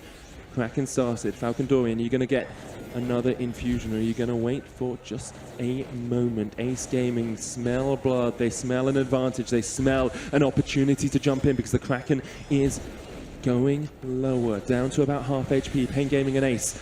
The game rests on this moment. You feel there perhaps could be a comeback if you lose the Kraken, but not if you lose the fight. Kraken down. It's a quarter away from being captured, and we can see Jesuino Ferrer willing to step forward into the faces of Ace, but Ace once again disengage, and the Kraken resets. Continues to be aggroed there by Muster. Pain realizing perhaps they have the advantage now. No infusion still. No infusion on Muster as well. That's huge because Tassa has one, as does Creation. The Kraken going lower. The trespass blocked out. The stun coming out. The Kraken goes down, and Pain Gaming get it. They're looking for a little bit more of a fight as well, but Ace just back away. Great stuff from Pain. One shot, one kill connects, but Falcon Dorian healthy enough to survive through that. Now it's up to Ace. Can they shred through the Kraken before they get towards these turrets? You don't feel like Pain wins off this, but you feel they get mighty close, especially if they can find a fight. But the damage comes out from Ace, and they take down one. There's the death from above as well. Cruz chasing down towards the bottom side, but Muster has no one to keep him left alive. And now Ace continues to push forward. They're gonna get an Ace for their own. They're gonna get 3 kills. And thankfully for Pain Gaming, they got the Kraken just a moment ago, so this should not be the win for Ace Gaming. No, it shouldn't be, but one shot, one kill coming through out of Tassa there. Just trying to help. Let's get into this replay because this was really a little bit of overextension from Muster. Look how far forward he was. It gave them the opportunity, and Jesuino Ferrer had to go up a little bit too far. They turned their attention onto the Churn Walker very quickly, and then it was only a matter of time before this 3v2 went south for Pain Gaming. And Creation going to go ahead and take down that turret, and they're going to even stop the Kraken before the choke point turret is destroyed. Or even really damaged. Yeah, it's monumental for Ace Gaming being able to hold onto that, and you can see they get about a 3,000 gold lead from it. But at this point, how much does that really matter? Only Falcon Dorian's waiting to pick up a few more items. Jesuino Ferrer there as well, but the carries are fully built. Tassa has a Shatterglass, a Clockwork, and a Broken Myth.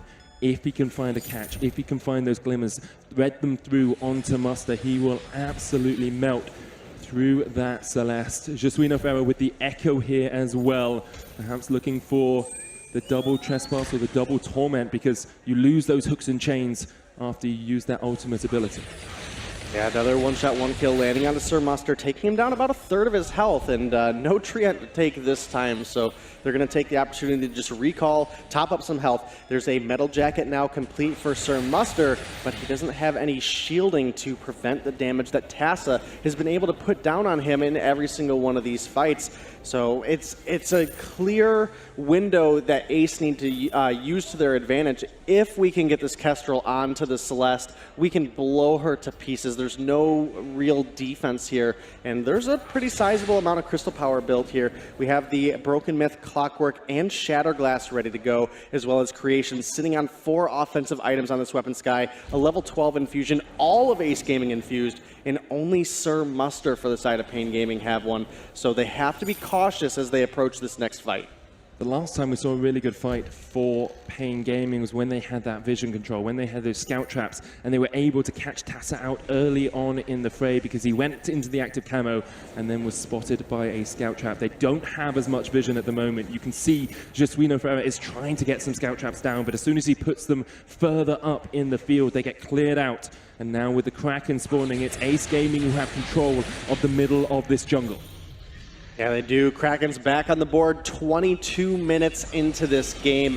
Could be anyone's to take depending on this next fight. The death timers are getting incredibly long. Creation's been spotted out. They spot him out, jumps away with the Suri strike, and Ace just disengage. Ace have been so patient, so willing to wait. It's what we see so often from these East Asian teams, waiting for the prime time to strike. Waiting for the opportune moment, and Pain Gaming haven't given them too many moments at all. Is this it? Is this the game-defining play? 3 turrets left for both teams. Basically no gold in it. Just Swino Ferres in that front line. Another infusion picked up on some muster, but nothing on Falcon Dorian yet. Has the Atlas, has the Shiver Steel, has the Aegis, but no infusion. How impactful will that be? Or does he just need to distract and dissuade Ace from taking the engage? Damage from the Helios, but the Sigil heals them up once again. Kraken takes a little bit of DPS, but it's more scratches on her back than anything else. Pain are playing around vision here, looking to see if there's an avenue of victory. Away in, 1 shot, 1 kill doesn't connect. Is that their chance here? Go in. Falcon Dorian gets onto the back line. There's the core collapse, the Solar Storm as well, and the stun. The core collapse, the CC Chamber Creation manages to dodge out with the reflex block, and now it's Pain in a 3v2. They're chasing onto Ace. Can they take down their Korean counterparts? Muster just about survives, but the core collapse doesn't quite connect, and now we need to see Pain back away, because otherwise Ace are going to collapse from 2 sides. 1 shot, 1 kill onto Falcon Dorian isn't enough to take him down. Let's have a look at Fountains. They're both used. No healing left for these teams. Have to get through that Eve, through the healer Trient, but Ace aren't willing to give up the chase. They're pushing forward, even towards the Crystal Sentry. Once again, they decide to back away. The Solar Storm is not enough to take them out, but Youngju is low on energy. Tassa full creation once again, hiding in this bush. He wants that flank, he wants the way in, and he can't quite find it yet.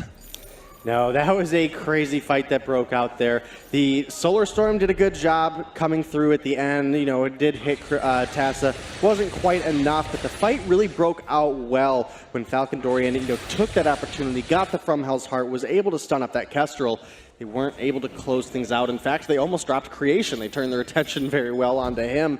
And now we're just kind of back at that stalemate feel that this game has been for a little bit. We have infusions across the board, but Pain Gaming has just renewed theirs. This is so sneaky.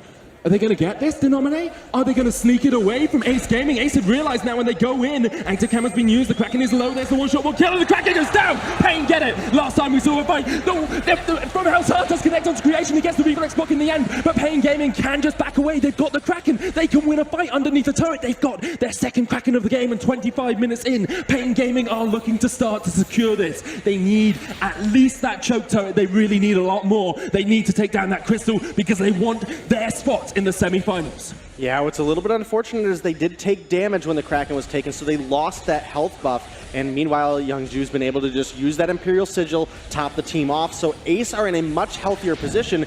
Pain have to play this perfectly. They need to find a kill onto Creation here. Solar Storm onto the turret, doesn't quite connect for the damage. Looking for those Helios on the turret as well. The Kraken is low, the stun's going to land onto Creation, but he is healed back up. Death from above onto the Kraken. Will they crack the choke point turret? They will. That's big for Pain. That is a key turning point in this game. Unable to get the kills, but they break into the base of Ace Gaming. Yeah, and we are now past the 25-minute mark, and the death timer is essentially maxed out at this point. So the next fight, despite Pain Gaming taking down that choke point, if a team is able to get a clean ace, either one of them should really be able to end it off of a single push. And it's both of these teams, again, this is game 5. This is everything. You lose this one and you're done for Worlds 2017. So, both of these teams want to move on. Both of these teams want that shot at the championship. The next, I guess, crowd favorite would be Cloud9 and Tribe right up there. Pretty sure the crowd favorite is impunity at the moment, Denominate. Wow. Yeah. That's where, yes. I can agree with you there. Yeah, but it's so vital for Ace Gaming to continue that legacy of EA being an incredible region here at Worlds. No matter what happens, all the players that came today have played absolutely amazing, all weekend. Death from above does come down. It's off towards the side, and Pain Gaming retreat down towards the jungle. 4,000 gold lead here for Ace Gaming, but that really doesn't matter too much at the moment. Creation's going to get pulled in. That doesn't quite get the supernova. Muster gets the shot blocked from Falcon. And Ace are still pretty healthy here. Muster needs to back away. It's been incredible to see how well every single one of the players in this game have performed. It's been no mistakes, just pure outplay after outplay to get these kills, and good shot calling from both teams as well.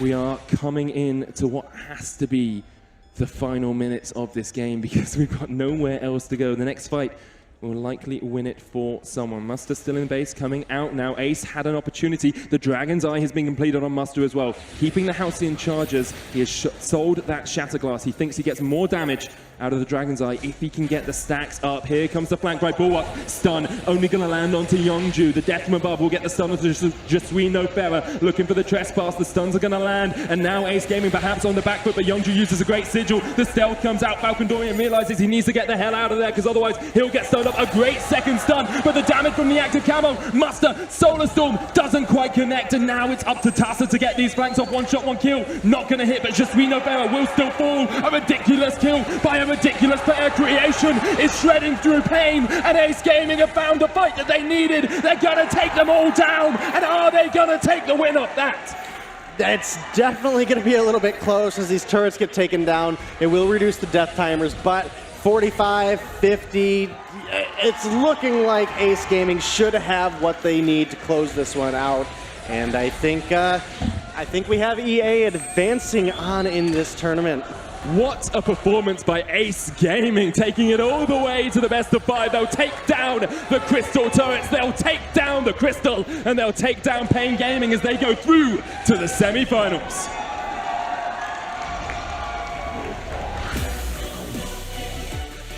It's been a crazy journey, almost a little bit speechless at the end of that game. Pain Gaming took it so close to the end, took Ace all the way to basically 30 minutes. And, you know, they've performed great. They've really stepped things up since last year. It was great to have them with us. And I'm going to just be honest, I'm excited to see Ace as they move on in this tournament. And it's great to see. Like, Pain Gaming put a superb performance on. It was exemplary. They almost took down Ace, but Ace adapted. They improvised. They changed their strategy. They were able to wait out the games, and they did such a good job in closing out that game. They picked the opportune moment. At times, it looked like it was going in Pain's favor, but Ace, after 2 Krakens going down, were able eventually to get a Kraken of their own. They didn't even need a Kraken. No, they just took down the Crystal Turrets. went for Who it. needs Kraken to win games? Not Ace Gaming. Well, What a 30 great- minutes, it yeah. gets a little bit easier. It does, it does. So. What a performance, though, from both the teams. And you have to give Pain so much credit coming into it. Oh, absolutely. I think they impressed a lot of people this time around. They should be incredibly proud of themselves for just how well they did. You know, again, that's one of the ones that really ruined a lot of those brackets we were talking about. A lot of people had Pain Gaming going out very early on. That wasn't the case. They turned things really, really into high gear. They took Ace all the way to Game 5 and almost took the series victory. And that's a huge statement from a team that, you know, last year